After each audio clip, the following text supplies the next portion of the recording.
এই, তুই আমাকে বিয়ে করেছিস কেন? আজ বাসর রাত, তবু একটা পাপ্পিও দেস না, মুখ অন্যদিকে ঘুরিয়ে রেখেছিস।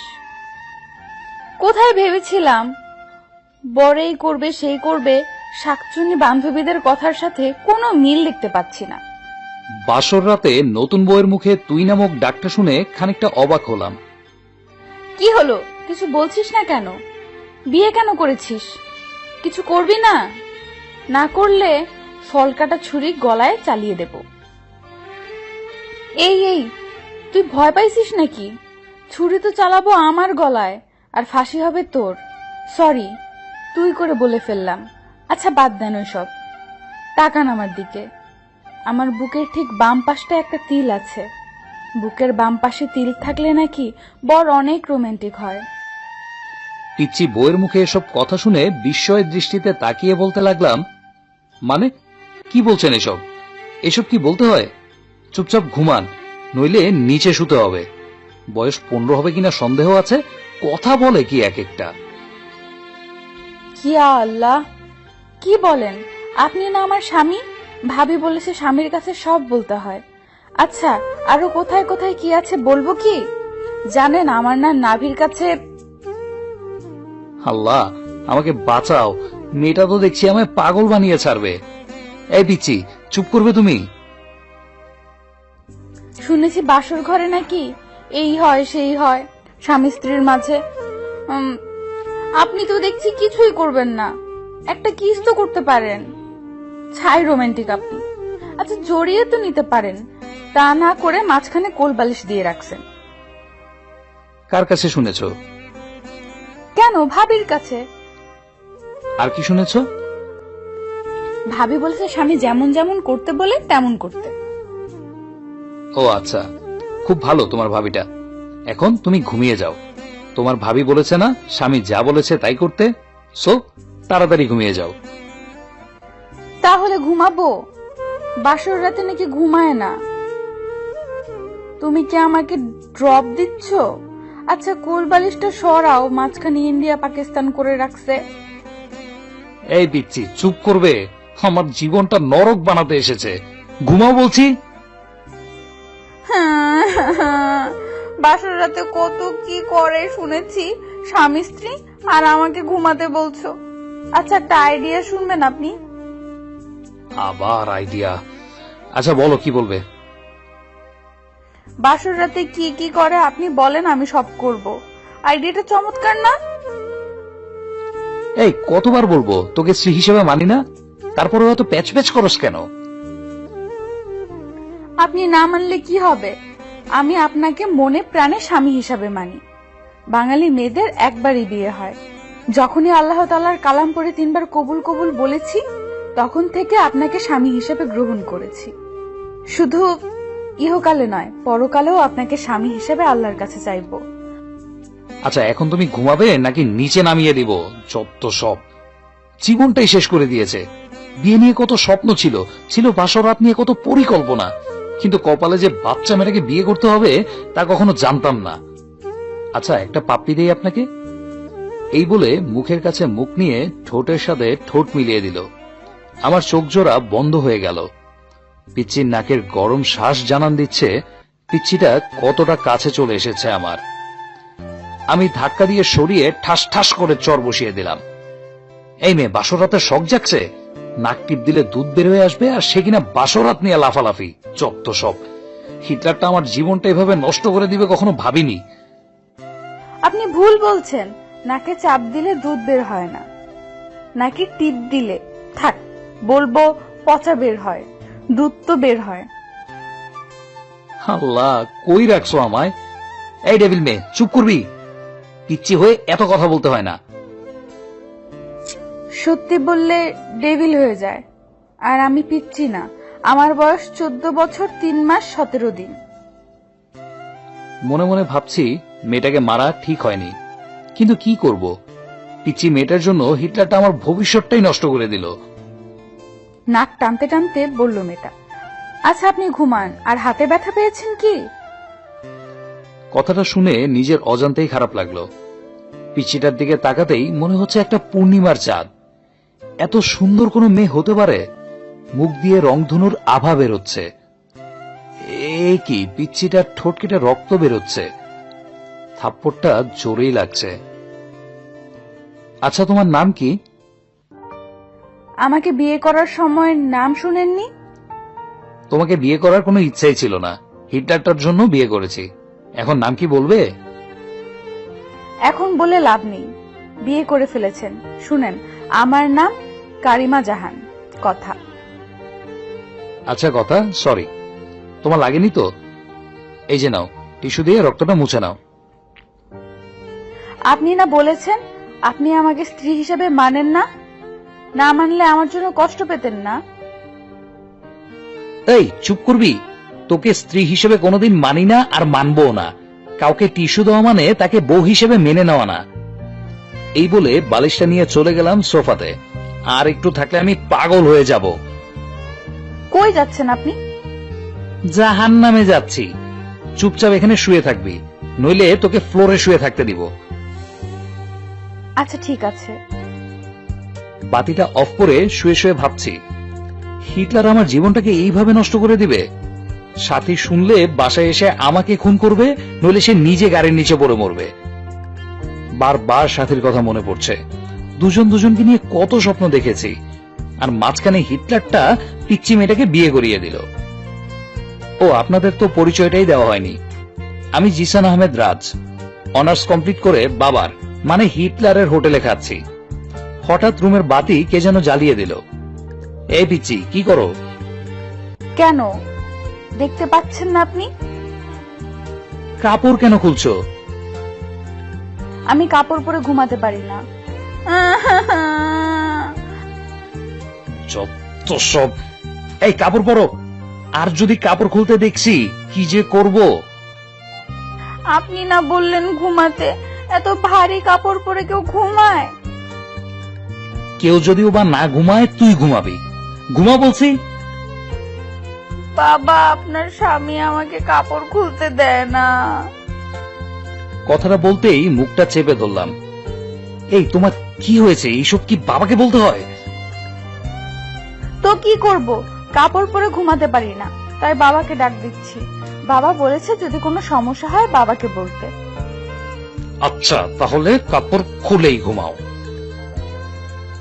কথাটা বলতে দেরি হয়েছে, মেয়েটার কাপড় খুলতে দেরি হচ্ছে না। বুঝিয়ে সুঝিয়ে কোন রকম কাপড়টা গায়ে রাখতে বলে এসে ঘুমিয়ে পড়লাম। সকালবেলা নুসরাত দরজা ধাক্কাচ্ছে আর ভাবি ভাবি করছে। নুসরাতের ডাকে ঘুম ভাঙতেই চেয়ে দেখি সকাল হয়ে গেছে। তাই তাড়াহুড়া করে বালিশটা নিয়ে বিছানায় রাখতেই দেখি কথার কাপড় নিচে পড়ে আছে। আল্লাহ, এ কেমন বউ কপালে জুটালে, শাড়ি পরে ঘুমাতে পারে না। এই ওঠো। অন্যদিকে তাকিয়ে বললাম, ও, কি হয়েছে মা? ওই আমি তোর মা। এই বলে জোরে ধাক্কা দিতেই কথার ঘুম ভেঙে যায়। কি হয়েছে? কাপড় পরে নাও। এখন আবার বলো না আমি কাপড় পরতে পারি না। হ্যাঁ, আমি সত্যি কাপড় পরতে পারি না, আপনি পরিয়ে দেন। আমি পরাতে পারি না। বড় বড় কথা বলতে তো পারো, আমি ছোট না। কাপড়টাই পরতে পারো না। আর হ্যাঁ, কাপড় পরাতে পারলেও আমি তোমাকে কাপড় পরিয়ে দেব না, নিজে পরে নাও। বাবা, ও বাবা, আপনার ছেলে আমাকে শাড়ি পরিয়ে দেয় না।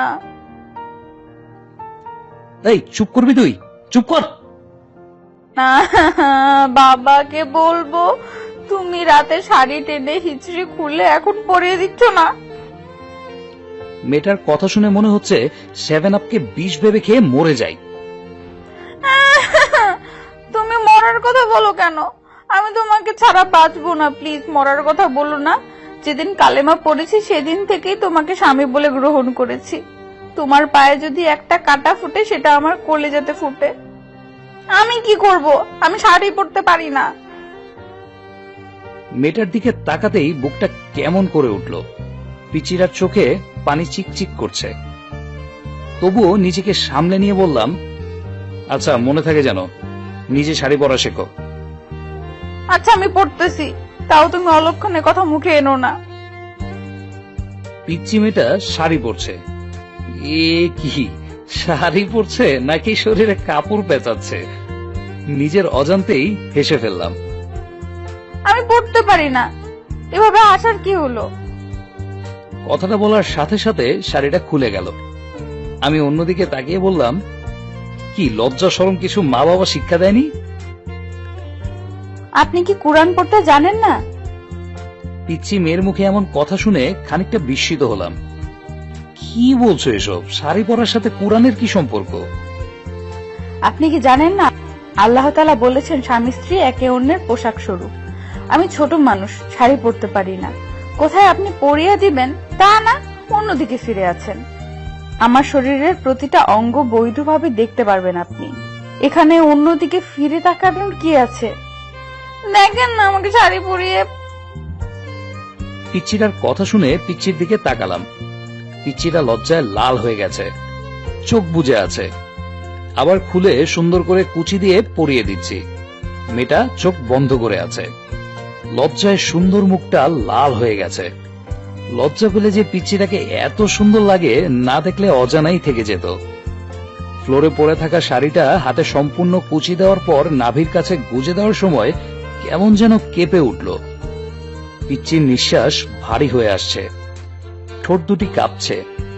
পিচ্ছির ঠোঁট দুইটা হঠাৎ আমার ঠোঁটের সাথে মিশে যাওয়ার আগেই আমার হাতটা ধরে ফেললো। কি হলো? প্লিজ, আর না, আমি আর পারছি না, শরীরটা থরথর করে কাঁপছে। কেন, কি হয়েছে? শরীর খারাপ করলো নাকি? না। এই বলে শাড়ির কুচিটা হাতে নিয়ে নিজেই গুজে দিয়ে বলল, হারামজাদা কিছুই বোঝে না, কোথায় হাত দিলে কি হয়। বলে বেরিয়ে গেল কথা। পিচ্ছিটার কথা শুনে ফ্লোরে বসে পড়লাম। রুম থেকে বের হতেই সবাই হা করে তাকিয়ে আছে। আমি কি চিড়িয়াখানার বান্দর যে এভাবে সবার তাকায় থাকা লাগবে? মনে মনে ভাবছি, হিটলারটা আমার জীবনটা নষ্ট করে দিয়ে কিভাবে হা করে তাকিয়ে আছে। আমার কথা শুনে সবাই একসাথে হেসে দিল। পিচ্ছিটা মুখ ধরে হাসছে, মনে হয় সব দাঁত ভেঙে দেই। কিভাবে হাসছে? সত্যি কি বিয়ে করে চিড়িয়াখানার বান্দর হয়ে গেলাম? কি হলো, সবাই হাসছো কেন, বলবে তো? ভাইয়া, তুমি ঠিকমতো লিপস্টিক দিতে পারো না। ভাবি, তুমি ভাইয়াকে সুন্দর করে সাজিয়ে দিও। সবার মাথার উপর দিয়ে সবাই হাসতেছে। কেন হাসে তা তো একবার বলবে। বুঝতেছি না। ওই জান্নাত, ফাইজলামি না করে বল, কি হয়েছে? আমি কি বিয়ে করে জোকার হয়ে গেলাম? তোরা যেভাবে হাসছিস মনে হচ্ছে আমি চিড়িয়াখানা থেকে বের হয়ে আসলাম। ভাইয়া, তোমার মুখে লিপস্টিক লেগে আছে, যাও ফ্রেশ হয়ে আসো। মানে রাতে পিচ্ছিটা এমন কাজ করেছে, নিজের উপর নিজেরই রাগ হচ্ছে। পিচ্ছিটাকে দেখি মিটিমিটি হাসছে আর মনে মনে ভাবছে এখন কেমন লাগে রাতে আমাকে ঠকানোর ফল। পিচ্ছিকে ঠকালে আল্লাহ বিচার করে। দৌড়ে চলে গেলাম ওয়াশরুমে। ফ্রেশ হয়ে ব্রেকফাস্ট করে নিলাম। সন্ধ্যাবেলায় ফোনটা ক্রিং ক্রিং করে বাজছে। ফোন ধরতেই ওপাশ থেকে চাপা কান্নার আওয়াজ।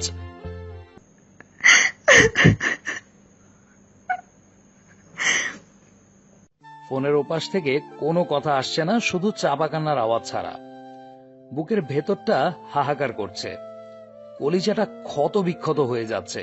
কারণ ফোনের ওপাশে যে মানুষটি কান্না করতেছে সে আর কেউ নয়, আমার ভালোবাসার মানুষ, সাথী। নিজের অজান্তেই চোখ থেকে টুপটাপ করে পানি পড়ছে। সাথীর মুখে সুইসাইডের কথা শুনে থমকে গেলাম। মনে হচ্ছে কেউ যেন আমার বুক থেকে কলিজাটা বের করে নিচ্ছে। কি বলবো কিছু ভাবতে পারছি না। সাথীকে বললাম কিভাবে কথার সাথে বিয়ে হয়েছে আমার। সাথীকে বললাম ওই মেয়েকে কাবিনের 6 লক্ষ টাকা দিয়ে আগামী 6 মাসের মধ্যেই ডিভোর্স দিয়ে দিব। বলে সাথীকে একটা পাপ্পি দিয়ে ফোনটা রেখে দিলাম। পেছন দিকে তাকাতেই দেখি পিচ্চিটা আমার পেছনে দাঁড়ানো, চোখ থেকে অশ্রু গাল গড়িয়ে পড়ছে।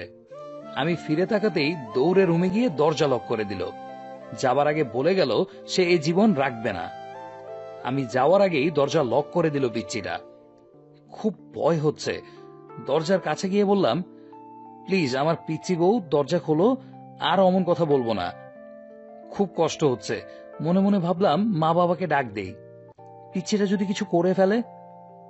যখনই মাকে ডাক দিব তখনই পিচ্চিটা দরজা খুলে বলল, কি বললা? আমি তোমার পিচ্চি বউ?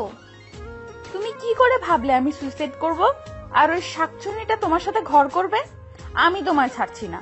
তবে আমি সব শ্বশুরকে বলে দেব, বলবো তুমি এক শাকচুন্নিকে বলেছো যে তুমি তাকে বিয়ে করবে, আমাকে ডিভোর্স দিবে। আরে না, মজা করছি।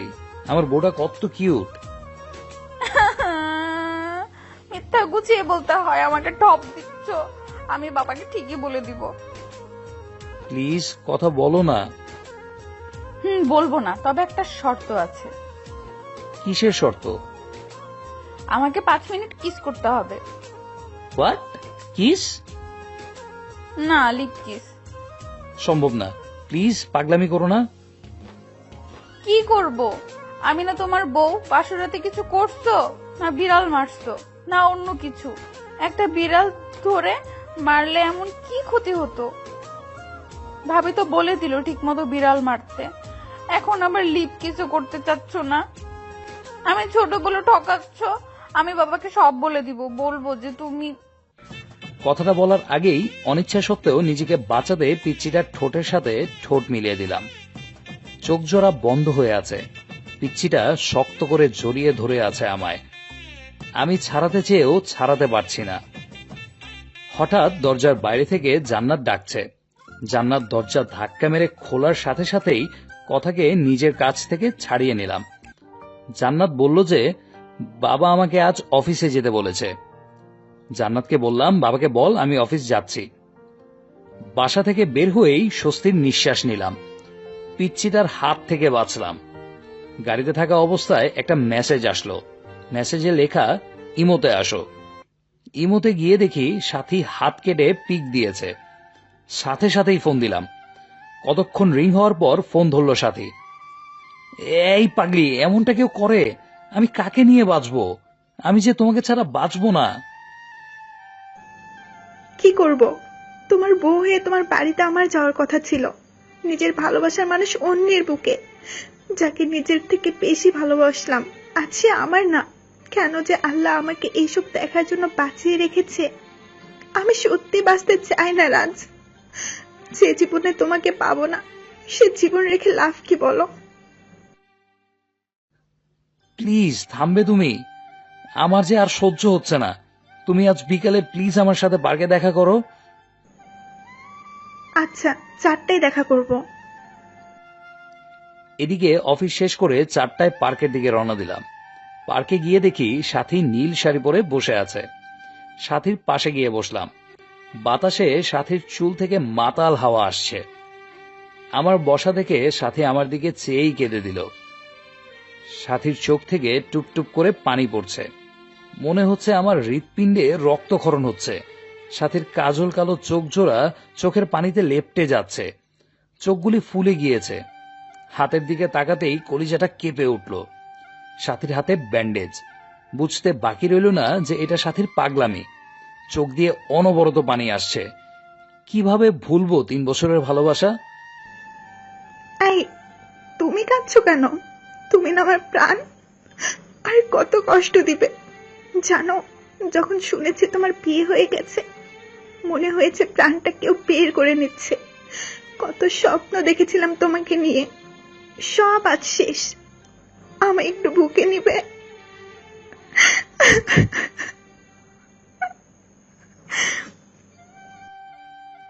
সাথীর বলতে দেরি হয়েছে, পাগলিটাকে শক্ত করে জড়িয়ে নিতে দেরি হয়নি।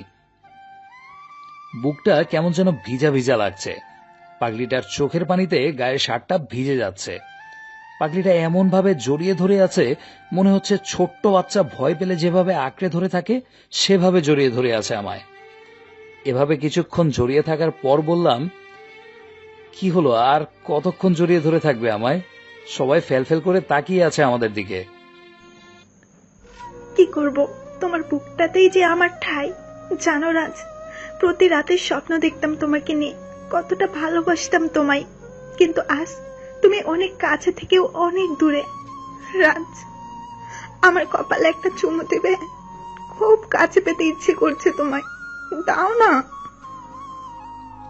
আবারও বুকে টেনে নিয়ে কপালে আলতো করে ভালোবাসার স্পর্শ এঁকে দিলাম। আচ্ছা রাজ, তুমি না বলছো ওই মেয়েকে ডিভোর্স দিবে? হ্যাঁ। তাহলে আমার মাথা ছুঁয়ে কসম করো ওকে ডিভোর্স দিবে। যদি ডিভোর্স না দাও তাহলে আমার মরা মুখ দেখবে। সাথীর কথাটা যেন কলিজাতে গিয়ে বিঁধল। নিজের অজান্তেই সাথীর মাথায় হাত রেখে ওয়াদা করলাম কথাকে ডিভোর্স দিব। কথাটা বলার সময় পিচ্চির মুখটা বারবার চোখের সামনে ভেসে উঠছিল। এদিকে সাথীকে ওর বাসায় পৌঁছে দিয়ে ফোনটা বের করে দেখি ৭৩টা মিস কল। ফোন সাইলেন্ট ছিল তাই বুঝতে পারিনি। এদিকে সন্ধ্যায় বাসায় এসে দেখি কথা কোথাও নেই। মা বলল ফ্রেশ হয়ে আসতে। ফ্রেশ হওয়ার জন্য যখনই বাথরুমের দরজা ধাক্কা দিয়েছি তখনই এক চিৎকার। কথার চিৎকারে কথার দিকে তাকাতেই দেখি পিচ্চিটা শাওয়ার নিচ্ছে, শরীরে কাপড় নেই। এক দৌড়ে বাথরুম থেকে বের হয়ে সোজা রুমে গিয়ে বসে আছি। কিছুক্ষণ পর দেখি পিচ্চিটা ভেজা চুলে আয়নার সামনে গিয়ে বসলো। শাড়িটা কোনো রকম শরীরে পেঁচিয়েছে। আমার শরীরটা রাগে ফাটতেছে। বাথরুমের ঘটনার কথা মনে হয় তাই জিজ্ঞেস করলাম, ওই পিচ্চি মেয়ে, বাথরুমে শাওয়ার নিলে দরজা লক করে নিতে হয় না? পিচ্চিটার কথা শুনে খুব রাগ হচ্ছে। বাবা যে কি দেখে পিচ্চিকে আমার ঘাড়ে চাপিয়েছে, এই পিচ্চি আরেকবার শাড়ি এবং কাজল দিয়ে দেওয়ার কথা বললে ঘর থেকে বের করে দেব। পিচ্চিটা কথাটা শুনে কান্না করে দিল। হেঁচকি দিতে দিতে বলল, আমি রুম থেকে বের হয়ে গেলাম। মা খাবার বেড়ে দিলে যখনই খাবার মুখে দিব তখনই বলল, রাজ বাবা কথা মাটা খায়নি, কথা বলেছিল তুই আসলে খাবে। জানিস বাবা, ছোট মেয়ে তো সারাদিন এত করে বলার পরও কিছু খায়নি। মেয়েটার মুখের দিকে তাকানো যায় না, ওকে নিয়ে একসাথে খা। মার কথা শুনে অজান্তেই মনটা খারাপ হয়ে গেল পিচ্চিমের পাগলামি দেখে। আচ্ছা মা, তুমি বসো, আমি কথাকে নিয়ে আসছি। এই বলে রুমে গিয়ে দেখি পিচ্চিটা ড্রেসিং টেবিলের সামনে বসে এখনো কাঁদছে। এই কথা তুমি খাওনি কেন? আচ্ছা চলো একসাথে খাবো। আর হ্যাঁ, আজকের পর খাওয়ার সময় হলে খেয়ে নিবে, আমার জন্য অপেক্ষা করতে হবে না। নিজের অনিচ্ছা সত্ত্বেও পিচ্চিটার চোখে কাজল এবং শাড়ি পরিয়ে দিলাম। রাতে একসাথে খেয়ে একটা বালিশের চাদর নিয়ে ফ্লোরে শুয়ে পড়লাম, পিচ্চিটাকে খাটে শুতে দিয়ে। একদিকে পিচ্চিটা খাটে শুয়ে থাকার জন্য বললেও ধমক দিতেই আর কিছু বলিনি। এইদিকে রাতে ঘুমিয়ে গেছি। হঠাৎ বুকটা ভারী ভারী লাগছে। চোখ খুলেই ভূত দেখার মতো ভয় পেলাম, কারণ কথা আমার বুকে শুয়ে আছে। চাঁদের আলো জানালার কাঁচ ভেদ করে পিচ্চিটার মুখে পড়ছে। এত মায়াবী লাগে কেন মেয়েকে? চাঁদের আলোয় না দেখলে অজানাই থেকে যেত। হঠাৎ সাথীর কথা মনে হতেই পিচ্চিটাকে বুক থেকে সরিয়ে নিয়ে ধাক্কা দিতেই আরো শক্ত করে জড়িয়ে ধরলো। এই কি করছো? উঠো বলছি। আমার স্বামীকে জড়িয়ে ধরে আছি, এতে খারাপের কি?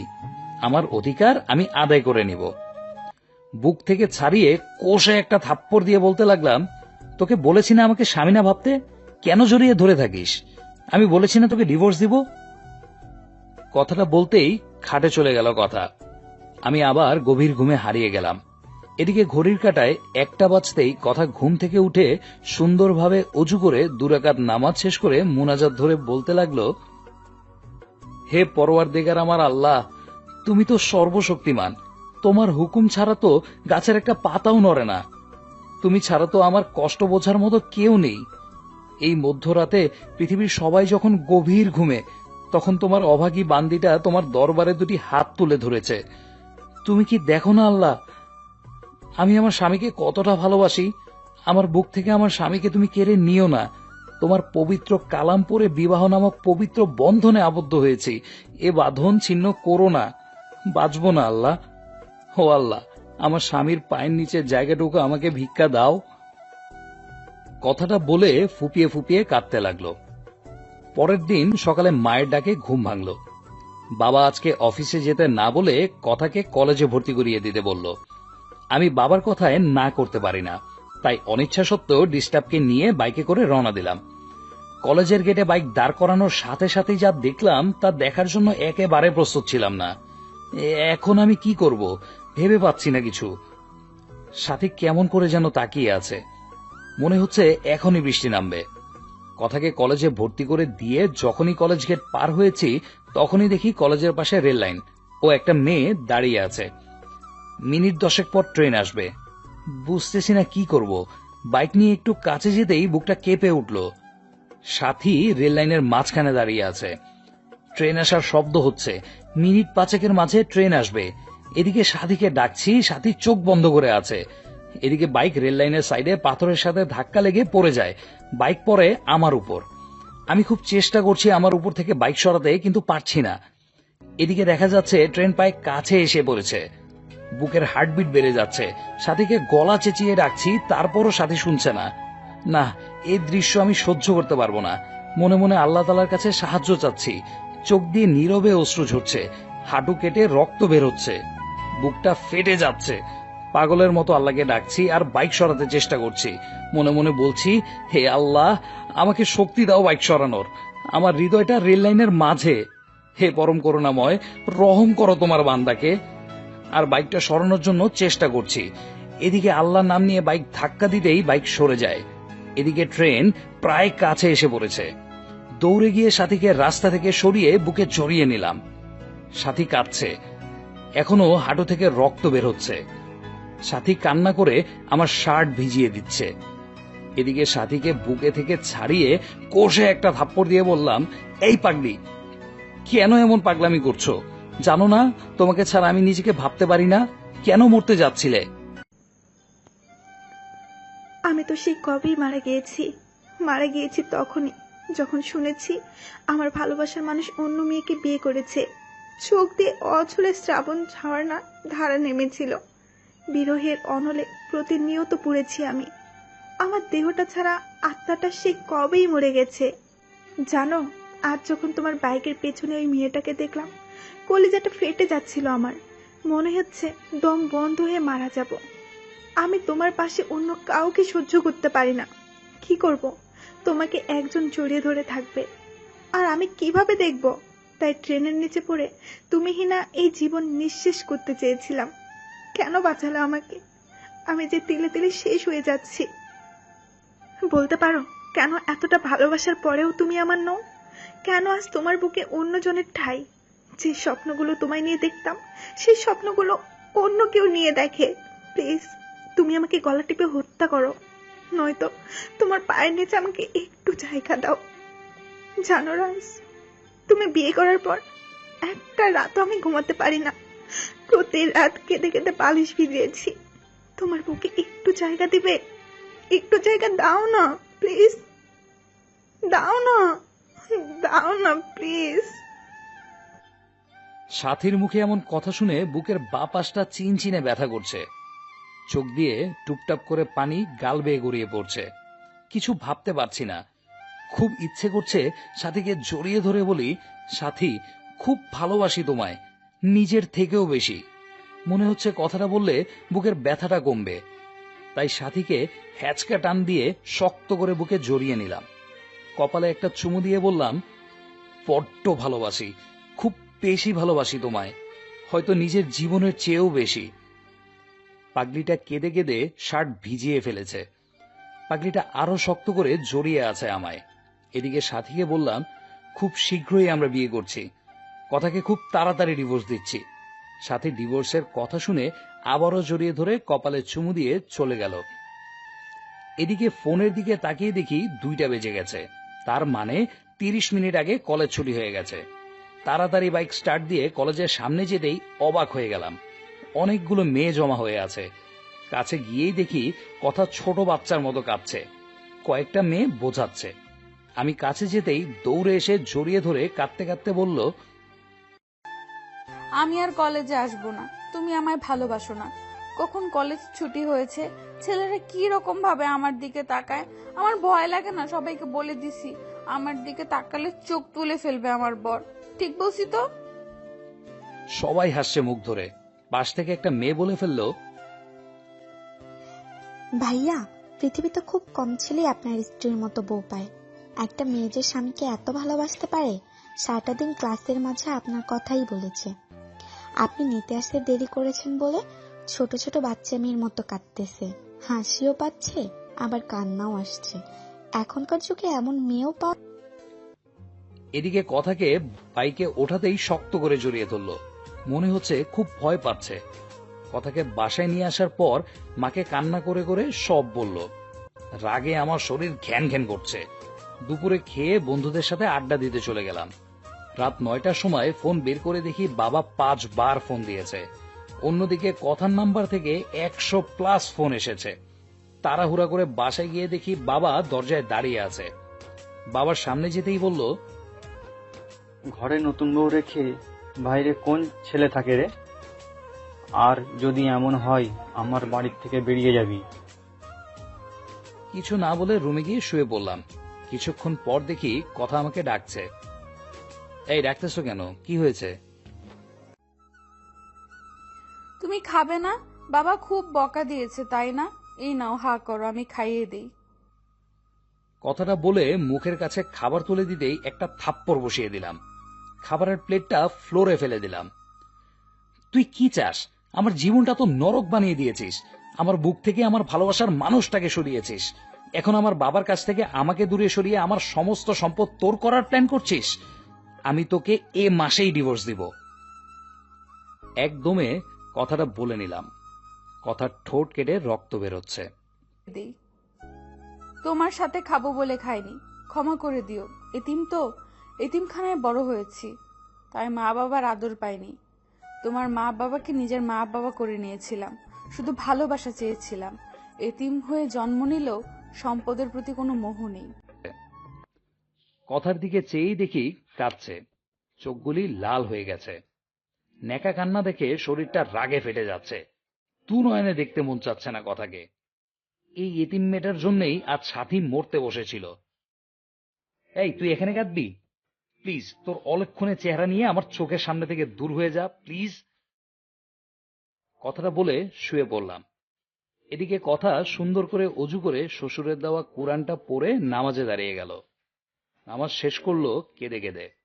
নামাজ শেষ করে আজকেও মোনাজাত ধরে আল্লাহর কাছে অনেকক্ষণ কাঁদলো। মোনাজাত শেষ করে রুমে গিয়ে শুয়ে পড়ল। এদিকে ফজরের নামাজের আজান শুনে ঘুম ভাঙতেই অবাক হলাম। কথা মেয়েটাকে রাতে এত বকা দেওয়ার পরেও জড়িয়ে ধরে শুয়ে আছে। মন চাচ্ছে ধাক্কা দিয়ে ফেলে দেই। এই, কি হচ্ছে? ওঠো। আর একটু ঘুমাই, এই বলে আরো শক্ত করে জড়িয়ে ধরল। এখন ধৈর্যের বাঁধ ভেঙে যাচ্ছে। জোরে ধাক্কা দিয়ে বিছানা থেকে ফেলে দিলাম। আহ করে চিল্লানি দিয়ে উঠল। আমি বিছানা থেকে উঠে ফ্রেশ হয়ে এসে দেখি কথা খুঁড়িয়ে হাঁটছে। কথা মা, তোমার কি হয়েছে? ঘুরিয়ে আসছো কেন? মা, রাতে ঘুম থেকে উঠে পাজরে ব্যথা পাচ্ছি। কথাটা বলে করুণ ভাবে আমার দিকে তাকালো।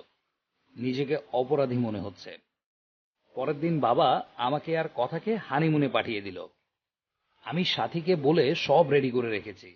আমাদের সাথে সাথীও কক্সবাজার যাবে। সবাই জানবে আমি হানিমুন করতে যাচ্ছি কথার সাথে, কিন্তু না, আমি হানিমুন করব সাথীর সাথে। সাথীকে এসব বলে ফোন রাখতেই পেছন দিকে তাকাতেই দেখি কথা সিলিং ফ্যানের সাথে ঝুলছে এমন একটি ওড়না গলায় পড়ছে।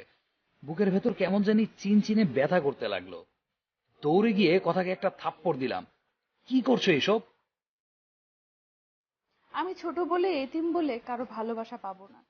বিয়ের পর সকল নারী তার স্বামীর অধিকার চায়, আর আপনি বিয়ের পর একটি রাত আপনার বুকে পর্যন্ত ঘুমাতে দেননি। কতটা স্বপ্ন দেখেছিলাম তোমায় নিয়ে, কিন্তু তুমি আমায় রেখে অন্য মেয়ের সাথে অবৈধ সম্পর্ক করতে চাচ্ছ। প্লিজ, বোঝার চেষ্টা করো। এখন এসব বলার সময় নয়। চলো, দেরি হয়ে যাচ্ছে, গাড়ি মিস করবো আবার। কথা আর কিছু বলল না। এদিকে কথার এসব কাণ্ড কারখানা সব সাথীকে বললাম। সাথী বলল কোনো চিন্তা না করতে। আমাদের সাথে একই গাড়িতে সাথীও গেল কক্সবাজার। এদিকে রুমে গিয়ে বিছানায় শুয়ে পড়লাম। এখন আমার শরীর আর চোখ দিয়ে উত্তাপ বেরোচ্ছে। কথা আজ খুব সুন্দর করে সেজেছে। নীল শাড়ির সাথে ম্যাচিং ব্লাউজ, সাথে নীল রঙের চুড়িতে কি অপরূপটাই না লাগছে। কথার চোখে কাজল দেওয়াতে আরো মায়াবী লাগছে। কথা এসে খাটে বসতেই টান দিয়ে বুকে জড়িয়ে নিলাম। ঘটনার আকস্মিক ব্যবহারে কথা কিছুটা বিব্রত হলো। রাতের বেলা রুমে শুয়ে আছি, হঠাৎ সাথীর ফোন। ফোন ধরতেই বলল পাশের রুমে এসো। এদিকে পাশের রুমে যেতেই সাথী 7-আপের সাথে কি যেন মিশিয়ে দিয়ে খেতে বলল। আমি কিছু না মনে করেই খেলাম। সাথীকে খুব কাছে পেতে ইচ্ছে করছে, নিজের অজান্তেই সাথীকে জড়িয়ে ধরে ফেললাম। সাথীও রেসপন্স করলো। আমি আস্তে আস্তে সাথীর লিপের সাথে আমার লিপ জোড়া মিলানোর আগেই সাথীর ফোনটা ক্রিং ক্রিং করে বাজতে লাগলো। ফোনটা ধরেই সাথী উঠে ওয়াশরুমে চলে গেল। এদিকে কিছুক্ষণ পর এসে বলল, বাবু আমি অসুস্থ, কাল যা মনে চায় তাই করো। এই বলে আমাদের রুমে দিয়ে গেল। কথাকে বলল সে আমাদের কলেজ ফ্রেন্ড, কথা কখনো সাথীকে দেখেনি। আপনাকে একটা কথা বলবো। বলো, কি বলবে? আপনার কাছে একটা জিনিস চাইবো, দিবেন তো আমাকে? আচ্ছা বলো, দেওয়ার মতো হলে দিব। টাকা লাগবে কি? না, আমার টাকা চাই না, আমার তো তোমাকে চাই। কি বলবে? না কিছু না, শোনো, তুমি কি আমাকে একটা কিউট মেয়ের মা বানাবে, যার নাম হবে তোমার নাম অনুসারে রাইসা। ইস, বাবুর মা হওয়ার কথা বলে কিরকম লজ্জা পেয়েছে। লজ্জা পাবোই তো। আমি কথার কানের কাছে মুখটা নিয়ে বললাম, কাছে আসো, তোমাকে রাইসার মা বানাচ্ছি। দুষ্টুমির ছলে কথাটা বললাম। কথা ছোট বাচ্চার মতো আমার বুকে মুখ লুকালো। আমি কথার কপালে একটা চুমু দিয়ে আরো শক্ত করে জড়িয়ে ধরলাম। পিচ্চিটা তার ঠোঁট জোড়া আমার ঠোঁটের সাথে মিলিয়ে দিল। এরপর নারী পুরুষের সবচেয়ে ঘনিষ্ঠ কিছু মুহূর্ত বার করলাম। তারপর বুকে জড়িয়ে শুয়ে পড়লাম। সকালে ঘুম থেকে উঠে দেখি কথার কাপড় চোপড়ের কিচ্ছু ঠিক নেই। আমার শরীরের বিভিন্ন জায়গায় লিপস্টিকের দাগ। পিচ্চিটা এখনো শক্ত করে জড়িয়ে ধরে আছে আমায়। রাতের কথা মনে হতেই লাফ দিয়ে উঠলাম। কি করলাম আমি? আমি তো কথাকে ডিভোর্স দিব, তবে কেনই বা তার সতীত্ব হরণ করলাম? মাথা কাজ করছে না। কথাকে আজ খুশি খুশি লাগছে। বিয়ের পর কখনোই এতটা খুশি দেখিনি ওকে। সকাল সকাল ফোন দিয়ে সাথীকে সবকিছু বললাম। সাথী আমার কথা শুনে তেলে বেগুনে ফুলে উঠল। সাথীকে বললাম, সবকিছু তোমার জন্যই হয়েছে, তুমি যদি গত রাতে সে মেডিসিন না খাওয়াতে তাহলে এমনটি হতো না। আচ্ছা বাদ দাও, কোনো চিন্তা করো না, কাল তোমাকে একটা পিল দেব, সেটা খাইয়ে দিও, তাহলে আর কোনো চিন্তা করতে হবে না। সাথীর কথা শুনে বেশ অবাক হলাম, কিন্তু সাথীকে ভালোবাসি, কথাও দিয়েছি সাথীকেই বিয়ে করব, তাই আর কোনো কিছু চিন্তা না করে রাজি হয়ে গেলাম। পরের দিন রাতে একটা পিল নিয়ে বললাম, খেয়ে নাও তো পিলটা। কথা কিসের পিল এটা? আমি তো সুস্থ, আপনি কিসের পিল খেতে বলছেন আমাকে? তোমাকে মিথ্যে বলে লাভ নেই, ক্ষমা করে দিও। সেদিনের রাতে তোমার সাথে যা হয়েছে তা নিছক একটি দুর্ঘটনা মাত্র। আমি জানি তুমি যা হারিয়েছ তা পৃথিবীর বিনিময়েও ফিরিয়ে দিতে পারবো না। আমি ডিভোর্স পেপার রেডি করে রেখেছি, তাই আমি চাই না আমার সন্তান তুমি গর্ভে ধারণ করো। চিন্তা করো না, ডিভোর্সের সাথে তোমাকে 20 লক্ষ টাকার একটা চেক দিয়ে দিচ্ছি, সময় করে ব্যাংক থেকে তুলে নেবে। এদিকে আমার কথাটা শুনে কথা আমার 2 পা জাপটে ধরে বলতে লাগলো, প্লিজ আমার গর্ভের সন্তান নষ্ট করতে বলবেন না। আপনার মন চায় আপনি অন্য একটা বিয়ে করেন, আমি কখনো কোনোদিন স্বামীর অধিকার চাইবো না। আপনার বাড়ি তো 2টা কাজের মেয়ে রাখছেন, আমাকে নিয়ে না হয় 3টা হবে। প্লিজ আমার সন্তানটাকে নষ্ট করে দিতে বলবেন না প্লিজ। আমি সারা জীবন আপনার বাসায় কাজের মেয়ে হয়ে থাকবো, কোনো পারিশ্রমিক দিতে হবে না, শুধু আমাকে ডিভোর্স দিয়েন না। আমার সন্তানটা যেন বলতে পারে আপনি তার বাবা। আমি চাই না আমার মতো অনাগত সন্তানটা পিতৃহীন পরিচয়ে বড় হয়। প্লিজ একটা এতিম কিভাবে ফিরিয়ে দিবেন না, আপনার পায়ের নিচে একটু জায়গা দেন, নয়তো গলা টিপে মেরে ফেলেন। এ কি করছো? পা ছাড়ো, আমি পারবো না, আমার জীবনে সাথী ছাড়া কেউ নেই। এখন পিলটা খেয়ে নিবে, যদি না খাও মনে করবো তুমি আমার বুকে পা রেখে গর্ভধারণ করবে। এখন তোমার ইচ্ছা। প্লিজ এমন কসম দিও না, আমার কাছে যে তোমার স্থান সবার উপরে, পারবো না আমি তোমার বুকে পা রেখে এই সন্তানকে নিজের মাঝে বড় করতে। ক্ষমা করে দিও কথা, এছাড়া আমার কোনো উপায় ছিল না। এই নাও পিল আর এই নাও পানি, খেয়ে নিও।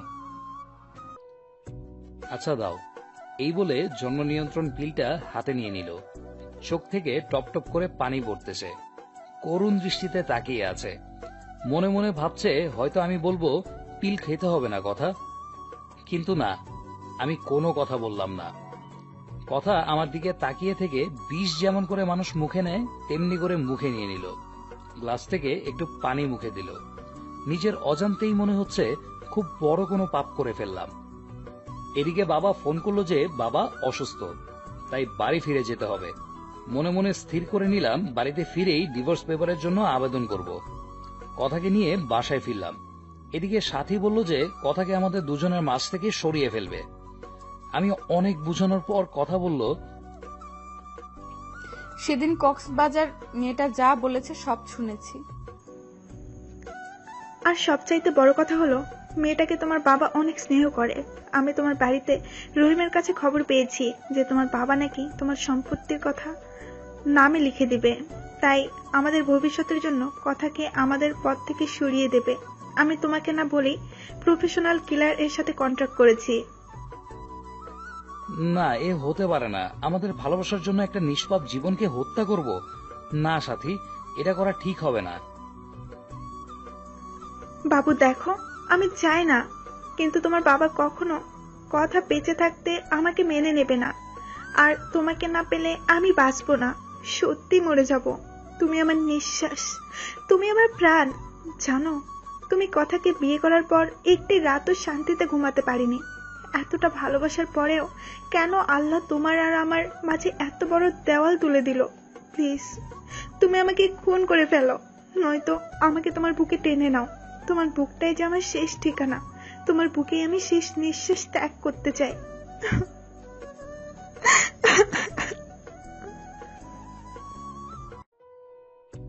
প্লিজ কান্না করো না। আমি সব সইতে পারি, কিন্তু তোমার কান্না সহ্য করতে পারি না। তোমাকে যে বড্ড ভালোবাসি, কিন্তু আমাদের ভালোবাসার জন্য একটা নিষ্পাপ জীবনকে কেমনে সরিয়ে ফেলি? আল্লাহ কি ক্ষমা করবেন আমাদেরকে? জানি এটা অন্যায়, কিন্তু এছাড়া আমাদের কোনো উপায় নেই। কথাটা বলে হাতটা নিয়ে সাথীর গলা চেপে মেরে ফেলতে বলল। প্লিজ কিল মি, আমাকে গলা টেপে, প্লিজ কিল মি, আমাকে গলা চেপে মেরে ফেলো। তোমাকে ছাড়া বাঁচতে পারবো না। জানো রাজ, মেয়েরা সব ভাগ দিতে পারে, তবে একটা ভাগ ছাড়া, তা হলো তার ভালোবাসা ভাগ। আমার সহ্য হয় না কথাকে যে বুকে আমার থাকার কথা সে বুকে সেই মেয়েটা থাকে। যে স্বপ্ন তোমাকে নিয়ে দেখেছি সেই স্বপ্ন পূরণ করছে মেয়েটা। আমাকে তুমি হত্যা করতে পারবে না, পারবে না তোমার সে স্ত্রী কথাকেও হত্যা করতে, কিন্তু তোমার আমাকে হত্যা করতে হবে না। তুমি না, আমি এই জীবন দিয়ে কি করব? কথাটা বলে কাঁদতে কাঁদতে ব্লেড দিয়ে হাতে পোঁচ দিল। হাত থেকে ফেরকি দিয়ে রক্ত বের হতে লাগলো। সাথীর চোখ দিয়ে টুপটাপ করে পানি পড়তে লাগলো। সাথীর রক্ত দেখে নিজের কলিজাটা ফেটে যাচ্ছে। ঠাস করে চর বসিয়ে দিলাম সাথীর গালে। আমার থাপ্পড় খেয়ে ফুপিয়ে কাঁদতে লাগলো। শক্ত করে জড়িয়ে ধরলাম সাথীকে। সাথীকে শক্ত করে জড়িয়ে ধরে বলতে লাগলাম, কেন এভাবে পাগলামো করছো? তোমাকে ছাড়া আমি কেমনে বাঁচবো? কথাকে তাহলে খুব শীঘ্রই আমাদের মাছ থেকে সরিয়ে আমার ময়না পাখিটাকে আপন করে নেব। বুকের ভেতর চাপা কান্নার আওয়াজ পেলাম। সাথী আমাকে ছেড়ে দিয়ে আমার কপালে ভালোবাসার স্পর্শ এঁকে দিল। সাথীকে বাসায় ড্রপ করে বাসায় আসতে দেখি কথা খাবার নিয়ে বসে আছে। রাত প্রায় 10টা। আমি কিছু না বলে শুয়ে পড়লাম। আপনি খাবেন না? কিছু খেয়েছেন? মন খারাপ আপনার? হ্যাঁ, বাইরে থেকে খেয়ে এসেছি। আর হ্যাঁ, মন খারাপ আমার, আর তার কারণ তুই। পিচ্ছিটার দিকে তাকিয়ে দেখি কাঁদবে কাঁদবে ভাব। কম্বলটা টান দিয়ে শুয়ে পড়লাম। মাঝরাতে ঘুম ভাঙতেই দেখি কেউ একজন শক্ত করে জড়িয়ে রেখেছে আমায়। চোখ খুলেই দেখি পিচ্ছিটা আমার বুকে। চাঁদের আলো পিচ্ছিটার মুখে এসে পড়ছে। চুলগুলো রং পাল্টাচ্ছে। হঠাৎ নিচের দিকে তাকাতেই চোখ কপালে উঠল। পিচ্ছিটা শাড়ি খুলে নিচে ফেলে দিয়েছে। আমি জানি কথা শাড়ি পরে ঘুমাতে পারে না, কিন্তু থ্রি পিস তো পরে ঘুমায়। তাহলে আজ ইচ্ছে করে এমন করছে? আজ পিচ্ছিটাকে এত সুন্দর লাগছে, মাথার চুলগুলো কপাল পেরিয়ে মুখে এসে পড়ছে। মন চাচ্ছে ফু দিয়ে চুলগুলো কপাল থেকে সরিয়ে আলতো করে কথার কপালে ভালোবাসার পরম স্পর্শ এঁকে দেই। এ কি, আমার গায়ে লিপস্টিকের দাগ? মনে মনে ভাবছি আজ মনে হয় পুরুষ ধর্ষণ করেছে। আমার বুকে লিপস্টিকের দাগ থেকে বিস্মিত হলাম। কথার ঠোঁটের দিকে তাকিয়ে দেখি ঠোঁটে এক বিন্দু লিপস্টিক নেই। মনে মনে ভাবছি পিচ্ছিটা কি সর্বনাশ করছে। তবে আজ কেন পিচ্ছিটাকে এত সুন্দর লাগছে? মন চাচ্ছে সারা জীবনের জন্য আপন করে নেই। হয়তো কথার সৃষ্টি হয়েছে আমার জন্য, কিন্তু না, আমার বুকে সাথী ছাড়া কারো জায়গা নেই। আমার মন প্রাণ জুড়ে শুধু সাথী। তাই কথাকে কয়েকবার ডাক দিলাম, উঠল না। তাই জোরে ধাক্কা দিতেই চোখ কচলিয়ে কচলিয়ে উঠল।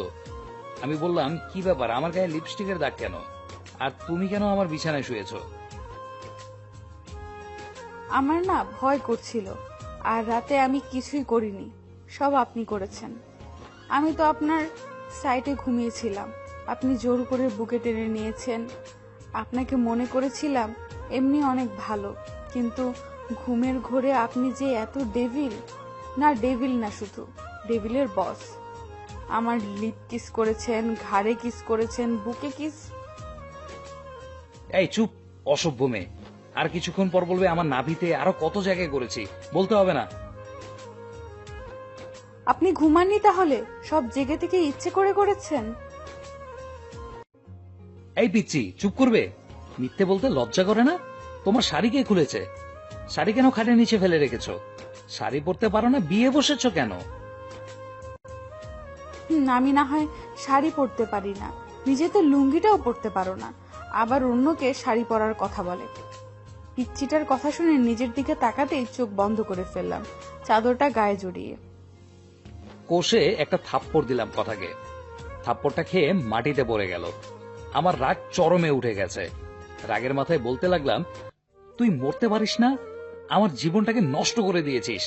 জন্ম নিয়েই তো মা বাবাকে খেয়েছিস, এখন আমাকেও খাবি নাকি? আর তোকে না বলেছি ডিভোর্স দেব? তারপর কেন আমার বিছানায় আসিস? আরেকদিন যদি আমার বিছানায় আসিস তাহলে প্রয়োজনে তোকে খুন করে জেলে যাব। নিচের দিকে তাকিয়ে কথাগুলো বলতেছিল, আর চোখ থেকে আষাঢ় শ্রাবণ ঝর্ণাধারার মতো জল গড়িয়ে পড়ছে। আপনাকে খুব কষ্ট দিয়েছি, তাই না? আপনার কোথাও লাগেনি তো? আপনার হাতে কি ব্যথা পেয়েছেন? জানেন আল্লাহ কেন যে আমাকে বাঁচিয়ে রেখেছে?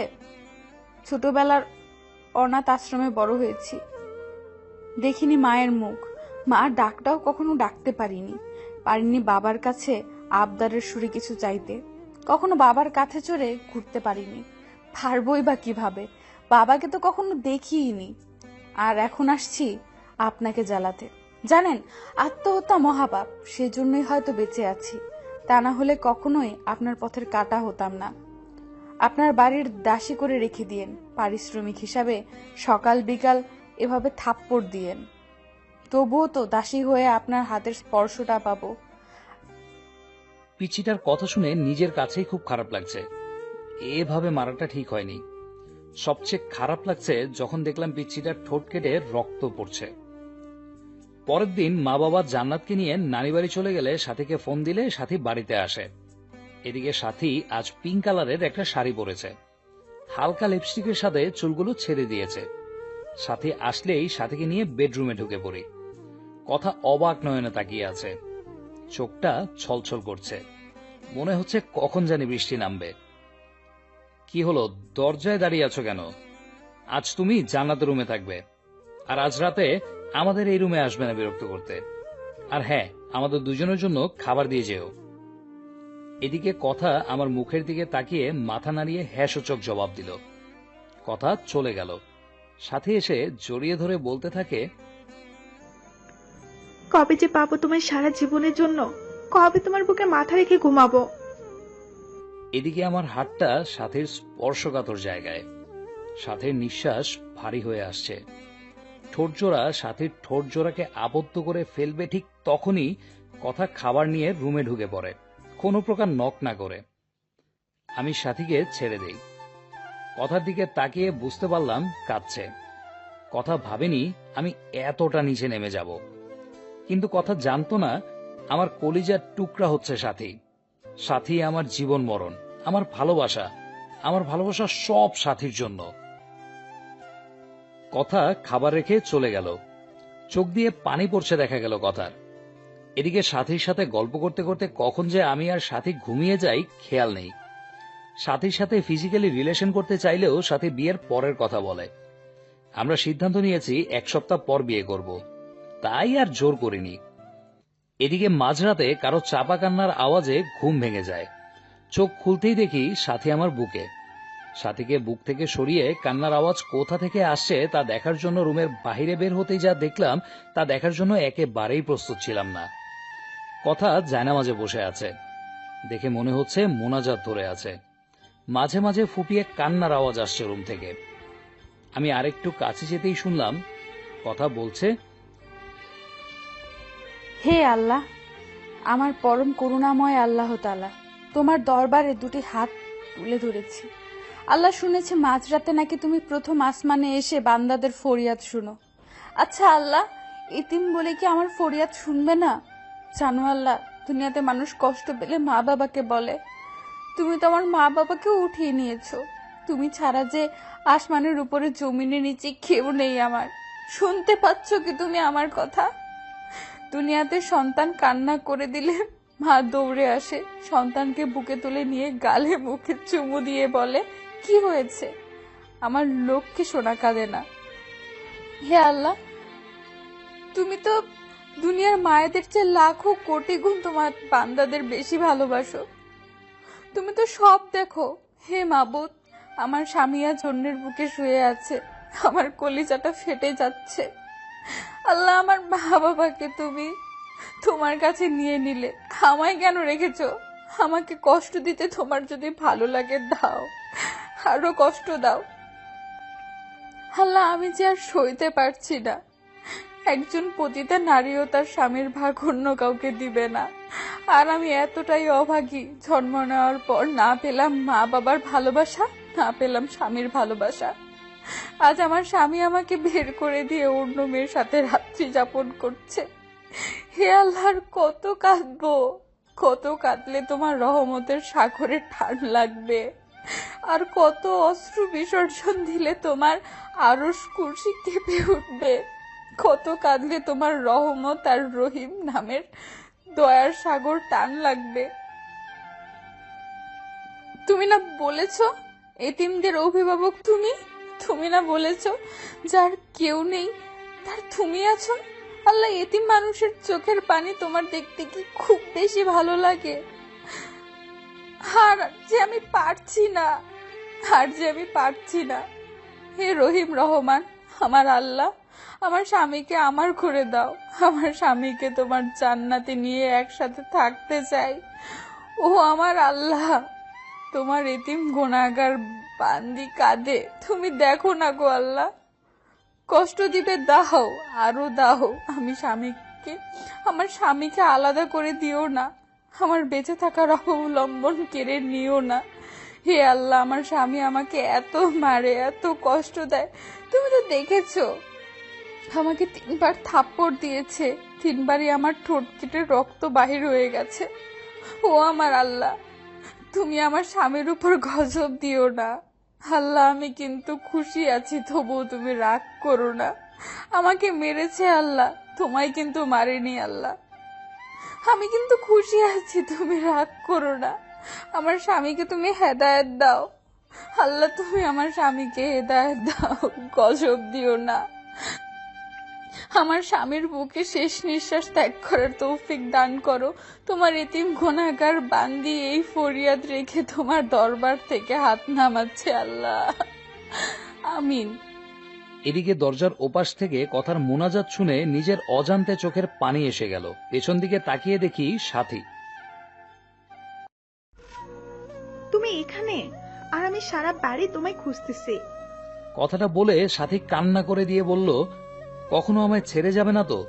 আমি ভয়ানক একটা স্বপ্ন দেখলাম তোমায় নিয়ে। তুমি আমাকে যদি ছেড়ে যাও তাহলে ফল কাটা ছুরি নিয়ে বলল, এটা আমি আমার গলায় চালিয়ে দেব। তুমি আমাকে ছেড়ে যাওয়ার আগে আমাকে খুন করে আমার লাশের উপর দিয়ে যাবে। এদিকে সাথী আমাকে জড়িয়ে ধরে কাঁদতে লাগলো। আমি অনিচ্ছা সত্ত্বেও সাথীকে বাহুডোরে আবদ্ধ করে নিলাম। সাথী কান্না করতে করতে শার্ট ভিজিয়ে ফেলছে। সাথীকে ছাড়িয়ে বললাম, ভয় পেও না, তোমাকে ছেড়ে কোথাও যাব না। তাহলে আমার মাথা ছুঁয়ে প্রমিস করো আমাকে ছেড়ে যাবে না। আমার হাতটা কাঁপছে। আমার চোখে বারবার পিচ্চিটার মায়াবী চেহারাটা ভেসে উঠছে। চোখ দিয়ে নিজের অজান্তেই পানি আসতে লাগলো। কি করব কিছু বুঝতে পারছি না। জীবনটা এমন কেন? কখনো 1000 বছর বেঁচে থাকার ইচ্ছা জাগায়, আবার কখনো এক মুহূর্তের জন্যও নয়। ওই রাজ, তুমি আমার মাথার সাথে প্রমিস করবে না? কখনো আমায় ছেড়ে যাবে না? প্লিজ প্রমিস করো। তোমাকে হারালে সত্যি আমি যে বাঁচবো না, মরে যাবো সত্যি। প্লিজ প্রমিস করো, নয়তো ছুরিটা গলায় চালিয়ে দেব। প্লিজ, তুমি যে আমার ভালোবাসা, তুমি যে আমার জীবনের একটা অংশ। এই যে তোমার মাথা ছুঁয়ে প্রমিস করছি, কখনো কোনোদিন তোমায় ছেড়ে যাব না। প্লিজ মরার কথা বলবে না আর। আমি কাকে নিয়ে বাঁচবো? আচ্ছা রাজ, তোমাকে একটা কথা বলি, রাগ করবে না তো? কি বলবে বলো। আমায় একটা পাপ্পি দিবে? আচ্ছা কাছে এসো। কাছে আসার কথা শুনেই সাথী এতটা কাছে এসে পড়ল, সাথীর নিঃশ্বাস আমার মুখে পড়ছে। আমার ইচ্ছে করছে না, তবুও নিজের অজান্তেই সাথীর কপালে ভালোবাসার স্পর্শ রেখে দিলাম। এদিকে সাথী আমাকে ধাক্কা দিয়ে বিছানায় ফেলে দিল। তারপর আর কিছু মনে নেই, তবে কে যেন দরজাটা চাপিয়ে দিল। হঠাৎ বিছানাটা কাঁপছে। চোখ খুলতেই দেখি ফোন এসেছে। ফোনের স্ক্রিনের দিকে তাকাতেই দেখি হিটলারের ফোন। আমি ভয়ে ভয়ে ফোন তুলতেই ওপাশ থেকে বলতে লাগলো, কখন থেকে ফোন দিচ্ছি, ফোন ধরার কোনো নামই নেই। কয়টা বাজে, এখনো ঘুমাচ্ছিস? তাড়াতাড়ি এসে গেট খুলে দিয়ে যা। কাম সারছে। সাথী এখনো আমার বুকেই শুয়ে আছে। এত সকালে বাসায় সাথীকে দেখলে আমাকে কুরবানি করবে। মাথা কাজ করছে না। এই সাথী, আর কত ঘুমাবে? এবার উঠো।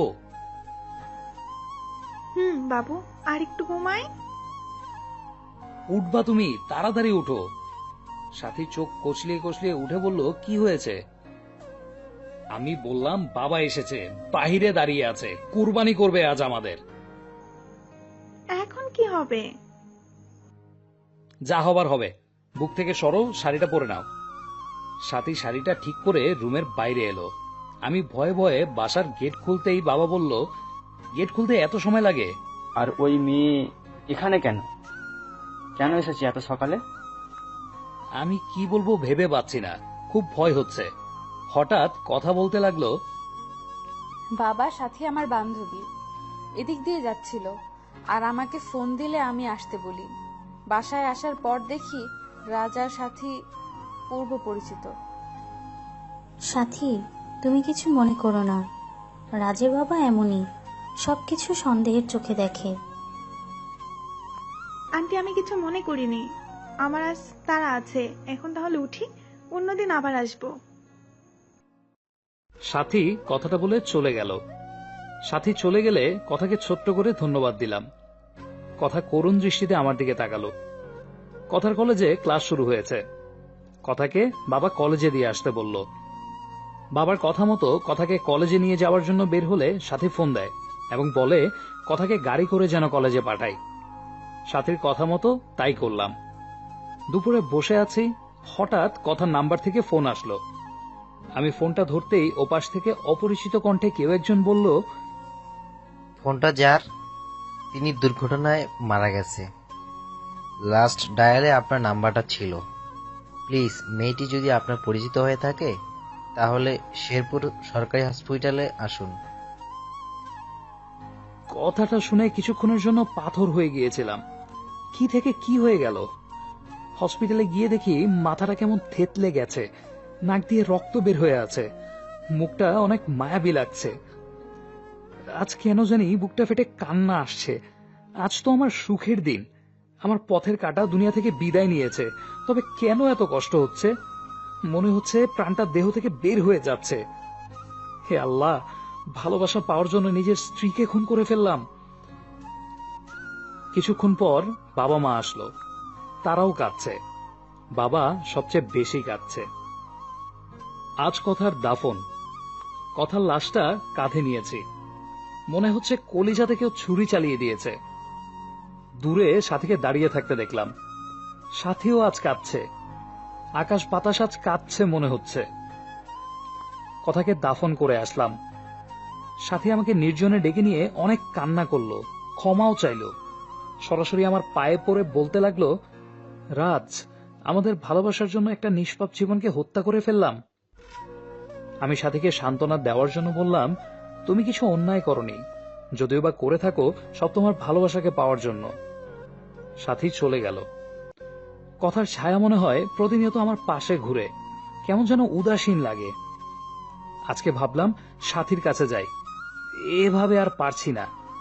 আজ রাতটা সাথীর সাথে থাকব। সাথীকে ফোন দিয়ে না পেয়ে বাসায় গেলাম। বাসায় গিয়ে দেখি দরজা খোলা। আমি সরাসরি সাথীর রুমে চলে গেলাম। সাথীর রুমের কাছে যেতেই দরজার ভেতর থেকে পুরুষ কণ্ঠের আওয়াজ শুনলাম। আমি ভেতরে কি হচ্ছে তা দেখার জন্য জানলার পর্দা সরিয়ে রুমের ভেতরে তাকাতেই চমকে উঠলাম। সাথী আর তার ভাই রথক্রিয়ায় ব্যস্ত। হঠাৎ সাথী যা বলল তা শোনার জন্য একেবারেই অপ্রস্তুত ছিলাম। কথাটা বলে কিস করতে লাগলো আর বলতে লাগলো, কথাটা বলে সাথীর ঠোঁটজোড়ার সাথে সজীবের ঠোঁটজোড়া মিলিয়ে দিল। এসব দৃশ্য দেখে আমার পায়ের তলার মাটি সরে যাচ্ছে, চোখ দিয়ে অঝরে পানি ঝরছে। যার জন্য আমার নিষ্পাপ বউকে হারালাম। মন চায় কালনাগিনীকে খুন করি। কথার মুখটা বারবার চোখের সামনে ভেসে উঠছে। ওগো শুনছো, আমাদের প্ল্যান সাকসেসফুল হওয়ার পথে। আমাদের পথের কাটা কথাকে গাড়ি চাপা দিয়ে মেরে ফেলেছি। মেয়েটা রাজকে অনেক ভালোবাসতো, কিন্তু আমার অভিনয়ের কাছে সব ভালোবাসা চাপা পড়ে গেছে। এখন শেষ একটা কাজ হচ্ছে আমার জন্য পাগল রাজকে বিয়ে করে কৌশলে তার সম্পত্তি লিখে নিয়ে আমার বাবুটাকে নিয়ে আমেরিকা চলে যাওয়া, আর তা এই মাসেই পূরণ হবে। হাসতে হাসতে কথাগুলো বলল। কথাগুলো শুনে বুকটা চিনচিনে ব্যথা করছে। মন চাচ্ছে দুটাকেই খুন করি। এদের জন্য আমার স্ত্রী কথা আজ পরপারে, কিন্তু না, এদেরকে এভাবে মারলে ফেসে যাব। তাই কৌশলে আমার স্ত্রী হত্যার প্রতিশোধ নিতে হবে। আজ বাইক চালাচ্ছি আর কথার কথা ভাবছি। মনে হচ্ছে কথা আমার পাশে বসে শক্ত করে জড়িয়ে ধরে আছে। চোখ দিয়ে নিজের অজান্তেই পানি আসছে। বাড়িতে এসে বাবাকে জড়িয়ে ধরে ছোট বাচ্চার মতো কান্না করে দিলাম। খুব কষ্ট হচ্ছে। বাবা মাথায় হাত বুলিয়ে দিয়ে বলল, আল্লাহর উপর ভরসা রাখো, তিনিই সবকিছু ঠিক করে দেবেন। রুমে এসে শুয়ে পড়লাম। চোখ বন্ধ করলে এই পিচ্ছেটাকে দেখতে পাই। খাইতে গেলেও মনে হয় কে যেন বলে, তুমি খাবে না, তুমি না খেলে আমিও খাবো না। পারছি না এভাবে আর থাকতে। হঠাৎ ক্রিং ক্রিং করে ফোনটা বাজছে। ফোনের দিকে চেয়ে দেখি কালনাগিনীটা ফোন দিয়েছে। অনিচ্ছা সত্ত্বেও ফোন ধরলাম। আমার বাবুটা কেমন আছে? আমার বাবুটাকে বড্ড বেশি মিস করছি। বাবুটা একটু আমার সাথে দেখা করবে কি পার্কে? আমার যে বুকটা চিনচিনে ব্যথা করছে, এতগুলা। আর অল্পদিন পরেই আমার বাবুটাকে আপন করে পাবো। প্লিজ এসে পড়ো পার্কে। আমি কালনাগিনীটার ফোনটা কেটে পার্কে চলে গেলাম। পার্কে গিয়ে চুপচাপ পাশে দাঁড়িয়ে আছে। নীল শাড়ি পরেছে, নোংরা শরীরটাকে ঢেকে রেখেছে নীল পোশাকের আড়ালে। যদি কেউ নোংরা মনের কার্যকলাপ দেখতে পারত, মনে হয় কেউ থুতু পর্যন্ত দিত না এ শরীরে। কি হলো বাবু, তোমার পছন্দের শাড়ি পরেছি, কেমন লাগছে বললে না তো? কি বলবো? আচ্ছা বাদ দাও, আমার পথের কাটা তো নেই। চলো না বিয়ে করে নেই। তোমাকে ছাড়া রাতগুলো আমার নির্ঘুম কাটে। তুমি যে আমার স্পন্দন। খুব ইচ্ছে তোমাকে আপন করে নেওয়ার। আল্লাহ আমার সেই ইচ্ছে পূরণ করবে না? আমি যে তোমাকে নিজের থেকেও বেশি ভালোবাসি। কথাটা বলার সাথে সাথে ঠাস ঠাস করে চর বসিয়ে দিলাম। আর সহ্য হচ্ছে না।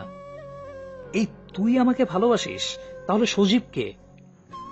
কি বলছো এসব? সজীব তো আমার ভাইয়া। যে কেউ দেখে কালনাগিনীটার মায়ায় পড়ে যাবে, কিন্তু আমি না। ছি, তোর লজ্জা করে না নিজের স্বামীকে ভাই বলতে, স্বামীকে ভাই বানাতে? আমি সেদিন তোর বাসায় গিয়ে সব দেখেছি আর শুনেছি। তোদের দুটোকে আমি নিজের হাতে খুন করে আমার ফুলের মতো নিষ্পাপ স্ত্রী হত্যার প্রতিশোধ নিব।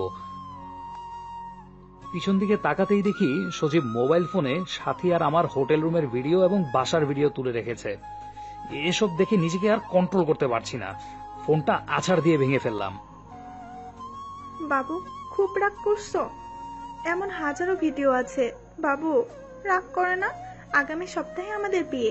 তুমি কাজী অফিস এসো, নয়তো থানাতে পাঠাবো বাসর করতে। আমি আর কিছু বলতে পারলাম না। এ সব আমার পাপের ফল। বাসায় এসে কথার ছবিটা বুকে নিয়ে কান্না করতে করতে ঘুমিয়ে গেলাম। পরের দিন সকালবেলা টেলিভিশন অন করতেই যা দেখলাম তা দেখার জন্য মোটেও প্রস্তুত ছিলাম না। কারণ খবরে দেখলাম কাল রোড অ্যাক্সিডেন্টে সজীব আর সাথী দুজনেই মারা গিয়েছে। মনে মনে ভাবলাম, আল্লাহর বিচার সবচেয়ে বড় বিচার, যার হাত থেকে কারো রেহাই নেই। পরের দিন কথার পছন্দের নীল শার্টটা বের করতে গিয়ে আলমারি খুলে একটা ডায়েরি পেলাম। ডায়েরিটা হাতে নিয়েই বুঝতে পারলাম এটা কথার লেখা ডায়েরি, না পড়া সেই ডায়েরিটা। প্রথম পাতা উল্টাতেই নীল কালিতে লেখা দেখলাম, কাল আমার বাসর রাত ছিল। বাসর রাতে সব নারীর জীবনে শ্রেষ্ঠ রাত থাকে, কিন্তু আমার বাসর রাতে স্বামীর হাতের স্পর্শে ঠোঁটের রক্ত ঝরিয়েছি। মা বাবাকে হারিয়েছি। ভেবেছিলাম স্বামীর পায়ের নিচেই বাকি জীবনটা কাটিয়ে দেব, কিন্তু আল্লাহ যার কপালে সুখ রাখেন না, সে কিভাবে সুখী হবে? কিন্তু আল্লাহ যার কপালে সুখ রাখেন না, সে কিভাবে সুখী হবে? প্রতিদিন মাঝরাতে সবাই যখন ঘুমিয়ে থাকতো, একা ঘুম থেকে উঠে পড়তাম। আল্লাহর কাছে মাঝরাতে স্বামীকে চেয়ে কান্না করতাম। যেদিন আমার স্বামীর সাথে প্রথম যৌন সঙ্গম হলো, সেদিন সব কষ্ট ভুলে গিয়েছিলাম। মনে মনে আল্লাহর দরবারে লক্ষ কোটি গুণ শুকরিয়া জানিয়েছি। আমার বরকে আমার করে দিয়েছি। কিন্তু পরের দিন যখন জন্ম নিয়ন্ত্রণ পিল নিয়ে এসে খেতে বলে, মুহূর্তে পৃথিবীটা ওলটপালট হয়ে যায়। বাধ্য করে আমাকে জন্ম নিয়ন্ত্রণ পিল খাওয়ার। আল্লাহর কাছে কত কেঁদেছি সন্তানকে গর্ভধারণ করার জন্য। খুব কষ্ট হতো, বুকের ভেতরটা ফেটে কান্না আসতো যখন দেখলাম আমার স্বামী সাথী নামের মেয়েটার সাথে অবৈধ কাজ করে। নিজে যখন তাদের কুকর্ম ঢেকে রাখার জন্য দরজা টেনে দেই, বাবাকে বলি যে সাথী আমার ফ্রেন্ড। সবচেয়ে কষ্ট লেগেছে সেদিন, যেদিন শুনেছি আমাকে মারার জন্য আমার স্বামী আর সাথী প্ল্যান করেছে। সব জেনেও মনকে এই বলে সান্ত্বনা দিয়েছি যে রাত যদি আমার জীবনের বিনিময়ে সুখী হয়, তাহলেই আমি সার্থক। ডায়েরিটা পড়ে নিজেকে ঠিক রাখতে পারলাম না। পেছন দিকে তাকিয়ে দেখি কথা কান্না করছে। এই কথা, কাঁদো কেন? তোমাকে কষ্ট দিয়েছি, তার ফল ভোগ করছি। এই রাজ, কি হয়েছে? কার সাথে কথা বলিস? মা, কথা বলো না, কথা কান্না করছে।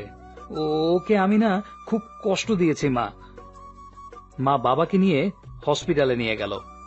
এখন আমার কোনো চিন্তা নেই, কথাকে সাথে নিয়েই ঘুমাই। শালার ডাক্তার নাকি বলে আমি পাগল হয়ে গেছি। শালার পড়ালেখা করে পাগল হয়েছে, আমাকে পাগল বলে। কত বড় সাহস! আরেকবার যখন পাগল বলছে, তখন গলা ধাক্কা দিয়ে ফেলে দিয়েছি। আমাকে জোর করে এক রুমে আটকে রেখেছে। রুমে শুধু আমি আর কথা। নার্সকে জিজ্ঞেস করলাম আমি এখন কোথায়। নার্স বলল, আপনি এখন পাবনায় আছেন আপনার বউ কথার সাথে। কথাটা বলে একটা কিসের যেন ইঞ্জেকশন দিয়ে দিল। ঘুম থেকে উঠে দেখি কথা আমার দিকে চেয়ে হাসছে। বাবা মা আসছে। বাবাকে বললাম, বাবা, আমার এখানে থাকতে ভালো লাগে না, আমাকে তোমাদের সাথে নিয়ে চলো, সাথে তোমাদের বৌমা কথাকেও নিয়ে চলো। ও বাবা, কাঁদছো কেন? আমাকে এখান থেকে নিয়ে যাবে না? জানো বাবা, এখানে কেউ আমার সাথে কথা বলে না, শুধু কথা ছাড়া। বাবা, আমাকে নিয়ে চলো না, আমি থাকবো না। কথাগুলো বলে কাঁদতে লাগলাম। বাবা মাকে নিয়ে চলে গেল। তারপর নার্স এসে ইঞ্জেকশন দিয়ে দিল। তারপর আর কিছু মনে নেই। সবসময় কথার সাথেই কথা বলতাম। এদিকে আজ মা বাবা আমাকে নিতে আসছে। এখন কথা আমার সাথে আর কথা বলে না। আমি জানি কথা মারা গেছে। মা বাবা বাসায় নিয়ে বলল, রাজ, বাবা, তুমি 5 বছর পাগল হয়ে পাবনা মানসিক হসপিটালে ছিলে। এই কয় বছরে অনেক পরিবর্তন হয়ে গেছে। আমরা আজ নিঃস্ব, ব্যবসাতে ক্ষতি হয়েছে, ব্যাংকের লোকদের ঋণ পরিশোধ করতে বাড়িটাও বিক্রি করে দিয়েছি। এখন এই বাসাটাতে ভাড়া আছি। বাবার কথাগুলো শুনে নিজের অজান্তেই চোখের কোণে পানি চলে আসলো। আমার বাবা এই বয়সে অফিসে কাজ করে? মনে মনে ভাবলাম আমার কোনো না কোনো জব করতে হবে। যেই ভাবা সেই কাজ। কয়েক জায়গায় আবেদন করলাম, সাথে একটা প্রাইভেট প্রতিষ্ঠানে শিক্ষকতা করার জন্য আবেদন করলাম। সপ্তাহখানেক পর নোটিশ আসলো, সে প্রতিষ্ঠানে আমাকে জয়েন করতে বলেছে। দিনগুলো ভালোই কাটছিল, কিন্তু প্রতি রাতেই কথার স্মৃতি আমাকে ঘুমাতে দেয় না। কথার সেই দুষ্টামিগুলো আজও আমাকে কাঁদায়। প্রতি রাতে কথার ছবি বুকে নিয়ে ঘুমাই, খুব কষ্ট হয়। মাঝরাতে মনে যাতে শুধু একটা কথাই বলি, আল্লাহ আমার স্ত্রীকে ভালো রেখো। এদিকে স্কুলে একটা বাচ্চাকে দেখে খুব অবাক হয়ে গেলাম। কি সুন্দর করে হাসে, ঠিক কথার মতো। কি মায়াবী চাহনি, মনে হচ্ছে কথার প্রতিচ্ছবি তার মাঝে দেখতে পাচ্ছি। আমি মেয়েটাকে ডাক দিয়ে বললাম, তোমার নাম কি মামুনি? আসসালামু আলাইকুম। ওয়ালাইকুম সালাম। উত্তরটা দিয়ে মনে মনে ভাবতে লাগলাম, এতটুকু একটা বাচ্চা মেয়ে হাই হ্যালো না বলে সালাম দিল।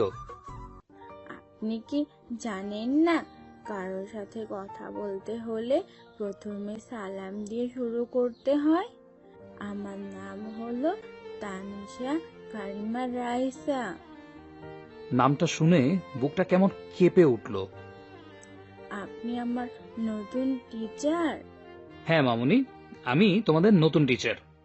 এই নাও চকলেট, আমরা আজ থেকে ফ্রেন্ড, কেমন? ফ্রেন্ড। তুমি আমার চকলেট নিলে আমাকে পাপ্পি দিবেন না? তুমি এত কিপটা কেন? তোমার সাথে আরি, কান ধরো, কান না ধরে বলবে। রাজকন্যার সাথে আর কোনোদিন অপরাধ করব না। তুমি জানো না রাইসা নামের অর্থ হলো রানী। আমি না তোমার টিচার, টিচারকে কান ধরতে বলা লাগে? টিচার না চাই, তুমি এখন আমার বন্ধু। কিছুক্ষণ আগে চকলেট দিয়ে বন্ধু বানিয়েছি। তোমার টিচারগিরি ক্লাসে দেখাবে। এখন কানে ধরো, নাইলে ফাইন ধরবো। কথাগুলো বলবে, মুখ চেপে চেপে হেসে দিল। আমি কি বলবো ভেবে পাচ্ছি না, খুব হাসি পাচ্ছে। মেয়েটার চোখের দিকে তাকিয়ে দেখি রাগী লুক নিয়ে তাকিয়ে আছে। কি হলো, আমার কথা বুঝোনি? বন্ধু হলে কেন? বন্ধু হয়েছ যেহেতু কান ধরে বলো, আর এমন অপরাধ হবে না। যদি না কান ধরে তাহলে দাঁত পড়ে যাবে, আর দাঁত পড়ে গেলে বিয়ে হবে না। রাইসার কথা শুনে কান ধরে বললাম, আমার ভুল হয়ে গেছে, আর এমন ভুল হবে না। মেয়েটাকে টান দিয়ে কোলে নিয়ে গালে মুখে চুমু দিয়ে বললাম, মামুনি এখন হয়েছে? বেশ হয়েছে, তুমি সত্যি অনেক ভালো। হঠাৎ পাশ থেকে 10 বছরের মতো একটা মেয়ে এসে বলল, রাইসা, আপু এসেছে, চলো। দাঁড়িয়ে আছে। ও আপু, তুমি আমার ফ্রেন্ডের সাথে পরিচিত হয়ে নাও।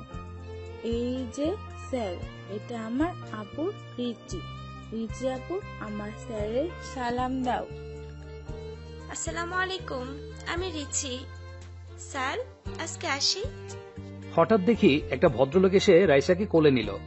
রাইসা বাবাই বাবাই বলে লোকটাকে জড়িয়ে ধরল। লোকটা রাইসা আর রিচিকে নিয়ে গাড়ি করে চলে গেল।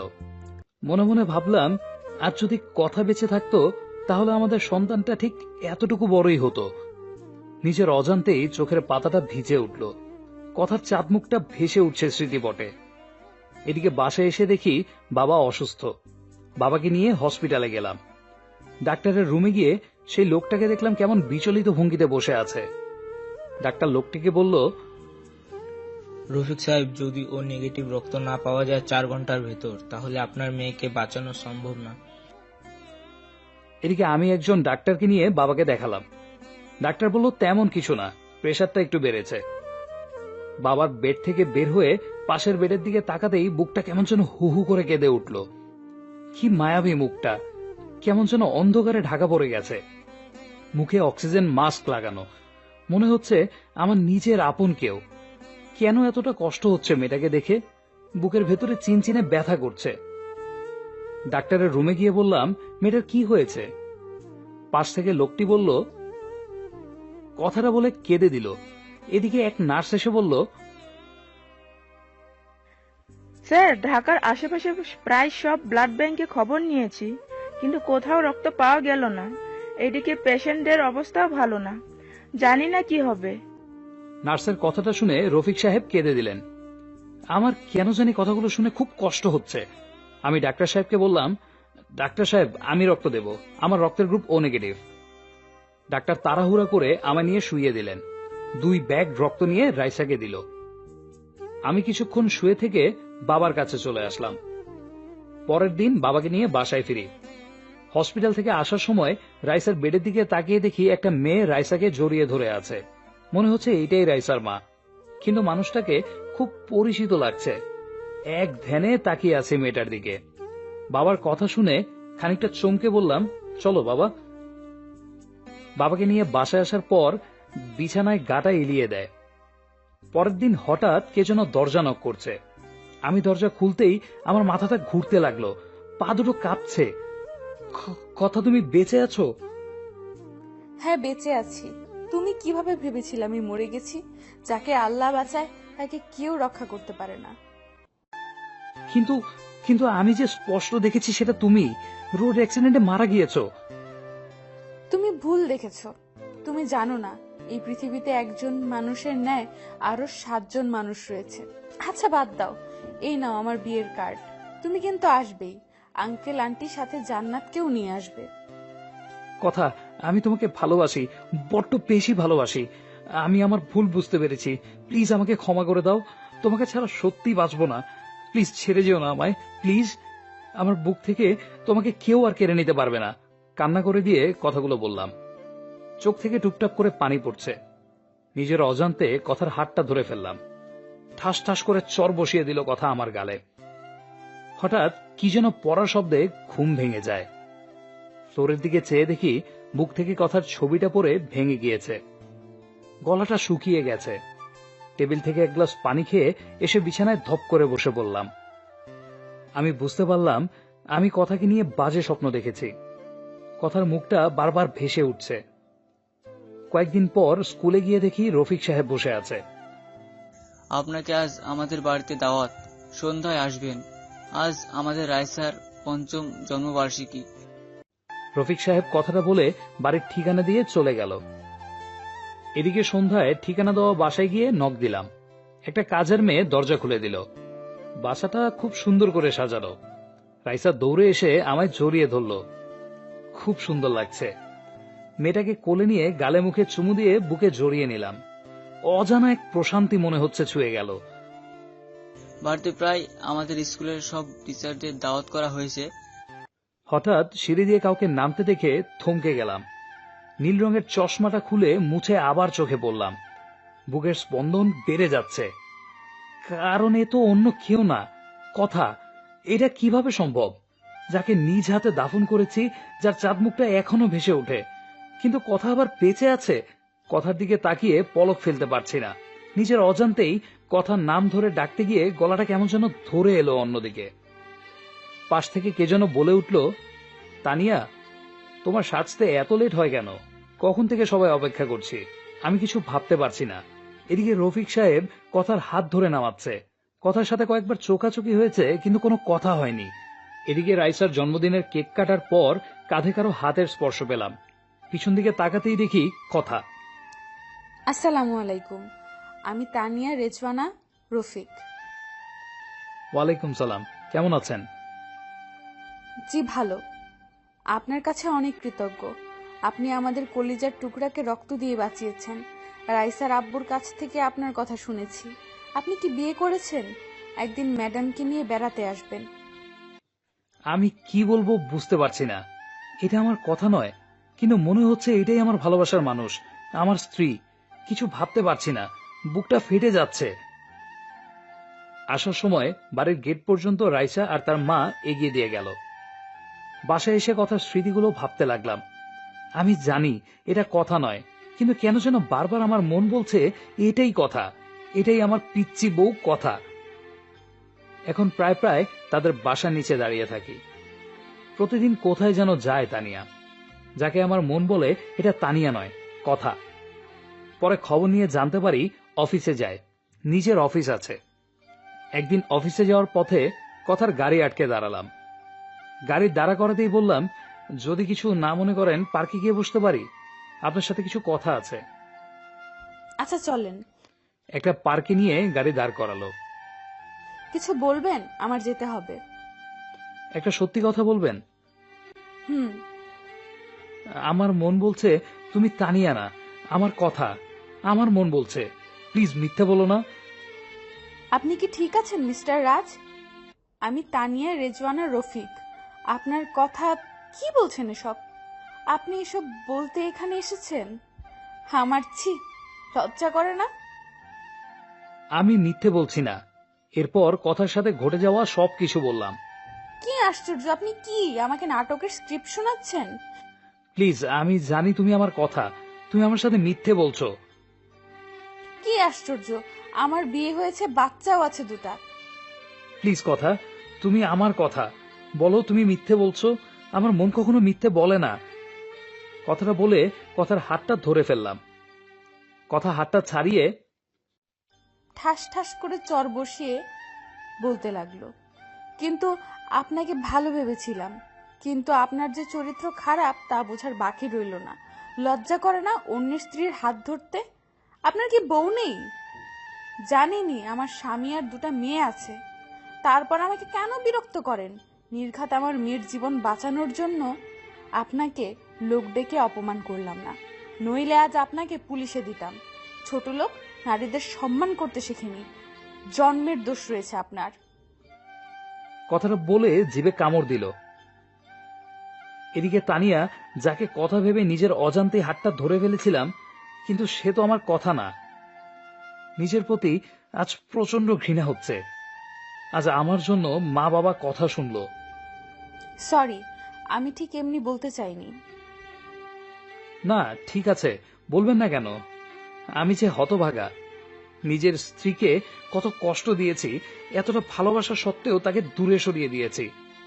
তবে জানেন, এখনো মাঝরাতে উঠে তার জন্য কান্না করি, তার ছবিটা বুকে নিয়ে ঘুমাই, তার ডায়েরিটা বুকে নিয়ে প্রতি রাতে কাঁদি। 5 বছর পাগল হয়ে পাবনা ছিলাম, জানি না আর কত কষ্ট পাবো। আল্লাহ আল্লাহ আমাকে আরো কষ্ট দেন যেন। জানেন, যেদিন আপনাকে দেখেছি সেদিন আমার মন বলেছে আপনি আমার কথা, আমার কলিজার টুকরার মতো। কিন্তু না, সেটা আমারই ভুল।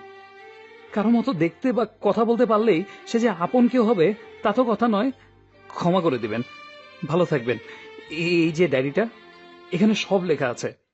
আবারও বলছি, আপনাকে আমার স্ত্রী ভেবে ডিস্টার্ব করার জন্য দুঃখিত। খুব বাজে তো আমি, তাই। আচ্ছা আসি। চোখ দিয়ে অঝরে পানি পড়ছে, আর বাঁচার ইচ্ছা করছে না। বুকটা ফেটে যাচ্ছে, বারবার কথার চাঁদমুখটা ভেসে উঠছে। এদিকে কখন যে মাঝ রাস্তায় এসে পড়েছি জানি না। পিছন থেকে কে যেন ডাকছে। পিছন দিকে চেয়েই দেখি তানিয়া হাত দিয়ে ইশারা দিয়ে সরে যেতে বলছে। আমি মুগ্ধ নয়নে তাকিয়ে আছি। এদিকে তানিয়া দৌড়ে আসছে। কি সুন্দর লাগছে, মনে হচ্ছে আমার কলিজার টুকরা কথা দৌড়ে আসছে আমাকে ভালোবাসার পরম শিহরণে জড়িয়ে নেওয়ার জন্য। হঠাৎ কি যেন ধাক্কা দিয়ে শূন্যে উড়িয়ে ফেলে দিল। পাশ দিয়ে একটা বাস চলে গেল। আমি ধাক্কা খেয়ে রাস্তার এক পাশে গড়িয়ে পড়লাম। চোখ দুটি রক্তে বন্ধ হয়ে আসছে, নাক মুখ দিয়ে রক্ত বের হচ্ছে। অনুভব করতে পারছি কেউ বুকের সাথে শক্ত করে জড়িয়ে ধরে আছে আমায়, আর বলছে, ক্ষমা করে দাও আমায়, আমি তোমার কথা, তোমার কিছুই হবে না, আমাকে ছেড়ে কোথাও যেতে পারো না। কেউ কি শুনছো? প্লিজ আমার স্বামীকে বাঁচাও, আল্লাহ আমার স্বামীকে হেফাজত করো। কে আছো তোমরা? আমার স্বামীকে হসপিটালে নিয়ে যাও। চোখ দুটি বন্ধ হয়ে আসছে, শত চেষ্টা করেও চোখ দুটি খুলতে পারছি না। নিঃশ্বাস বন্ধ হয়ে আসছে, কানে ভেসে আসছে কথার আহাজারি। বারবার কপালে চুমু খাচ্ছে, শক্ত করে জড়িয়ে ধরে কাঁদছে। তারপর আর কিছু মনে নেই। অন্যদিকে একদল লোক এসে হাসপাতালে নিয়ে যায়। এদিকে কথাকে আজ পাগল পাগল লাগছে। ফোনটা বের করে রাজার বাবার কাছে ফোন দিয়ে কাঁদতে লাগলো। মা, কাঁদছিস কেন? কথা বলছিস না কেন? বাবা রাজ অ্যাক্সিডেন্ট করেছে। বাবা, ওকে ছাড়া আমি বাঁচবো না। ওকে বাঁচান বাবা।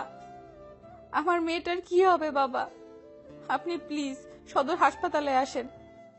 কথার মুখে রাজের বাবা রাজের দুর্ঘটনার কথা শুনে তার পায়ের নিচের মাটি সরে গেল। কই গো রাজের মা, চলো হসপিটালে যেতে হবে, আমাদের রাজ অ্যাক্সিডেন্ট। কথাটা বলতে গিয়ে গলাটা ধরে গেল। তোমাকে বলেছিলাম আমার ছেলেটাকে আর কষ্ট দিও না, কিন্তু তোমরা সবাই মিলে আমার ছেলেটাকে প্রতি রাতে কাঁদিয়েছো। এদিকে হসপিটালে এসে দেখে রাজকে অপারেশন থিয়েটারে নিয়ে গেছে। কথা কাঁদছে। রফিক সাহেবও আসছে, কথাকে বুঝাচ্ছে। কথা রাজার মাকে জড়িয়ে ধরে কাঁদতে কাঁদতে বলল, মা, ও কোনো কথা বলছে না কেন? ওকে ছাড়া সত্যি আমি মরে যাব। ওই যে আমার নিঃশ্বাস, আমি বাঁচবো না মা রাজকে ছাড়া। ওকে চিরদিনের জন্য পাওয়ার জন্য কত কিছুই না করেছি। এখনো প্রতি রাতে তার দেওয়া শেষ অবলম্বন রাইসাকে বুকে নিয়ে বেঁচে আছি। হঠাৎ অপারেশন থিয়েটার থেকে ডাক্তার বেরিয়ে আসতেই কথা দৌড়ে গেল। প্লিজ ডাক্তার, বলেন আমার স্বামী কেমন আছেন? ওর কিছু হবে না তো? প্লিজ ডাক্তার, চুপ করে থাকবেন না। ডাক্তার চোখ থেকে পানি ছেড়ে দিয়ে বলল, আমাদের সর্বোচ্চ চেষ্টা করছি, কিন্তু এখন আমাদের করার কিছু নেই। আল্লাহকে ডাকেন, তিনি যদি ইচ্ছা করেন তাহলে বাঁচাতে পারেন। ক্রিটিক্যাল অবস্থায় আছে। ডাক্তারের কথা শুনে কথার পায়ের তলার মাটি সরে গেল। চোখ থেকে টুপটাপ করে পানি ঝরছে। ডাক্তার, আমি কি রাজের সাথে দেখা করতে পারি? তবে কোনো কথা বলবেন না।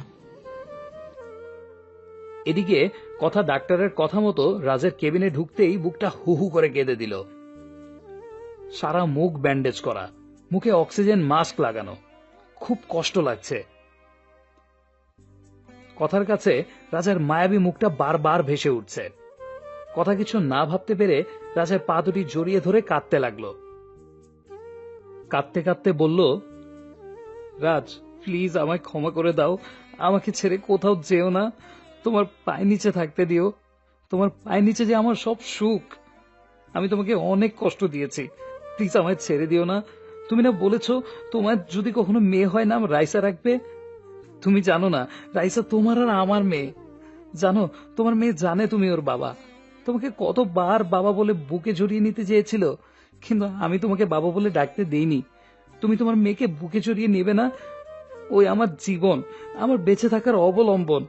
তোমাকে ছাড়া যে আমি আমাকে কল্পনা করতে পারি না। কথাগুলো বলতে বলতে পা দুটো বুকের সাথে জড়িয়ে কাঁদতে লাগলো। সামনের পায়ে চুমু খাচ্ছে কথা। বোন, প্লিজ এভাবে কান্না করো না, আল্লাহকে ডাকো, রোগীর ক্ষতি হবে। নার্সের কথা শুনে রাজার পা ছেড়ে দিলাম। কলিজাটা ফেটে যাচ্ছে। বাসা থেকে ফোন দিল, রাইসা নাকি কাঁদছে তার বাবার জন্য। কেউ তার কান্না থামাতে পারছে না। রাইসা শুনেছে রাজ নাকি অ্যাক্সিডেন্ট করেছে। বাবাকে বলে বাসায় যাওয়ার জন্য বের হতেই এক লোক বলল, ম্যাডাম, হসপিটালে আসার সময় আপনার হাতে ডায়েরিটা ছিল। কথা ডায়েরিটা হাতে নিয়ে বাসায় আসতেই, তুমি আমার বাসায় আসবে না, তুমি বাবাইকে কষ্ট দিয়েছো, আমি সব শুনেছি। আঙ্কেল যখন ফোনে বলছিল যে বাবাই অ্যাক্সিডেন্ট করেছে, তাও তোমার জন্য। তুমি আমার বাবাইকে বাবা ডাকতে দাওনি। আমার বাবা অনেক ভালো। সেদিন আমার জন্য কান ধরেছিল, আমাকে বুকের সাথে জড়িয়ে ধরেছিল, আমার গালে মুখে পাপিও দিয়েছিল। আমি বাবাকে ডাকতে চেয়েও বাবা ডাকতে পারিনি, তুমি ডাকতে নিষেধ করেছিলে বলে। ছোটবেলা থেকেই বাবা এর ছবি দেখে বলেছ এটা তোর বাবা। যেদিন বাবাকে প্রথম দেখলাম সেদিন দৌড়ে বাবার কোলে গিয়ে বলতে পারিনি, বাবাই তুমি আমাকে ছেড়ে কোথাও যাবে না, কিন্তু পারিনি। স্কুলে যখন সব ছেলে মেয়েরা বাবার কোলে চড়ে তাদের বাবাকে জড়িয়ে ধরে আদর করে, তখন আমি তাদের দিকে চেয়ে থাকি। আমার খুব কষ্ট হয়।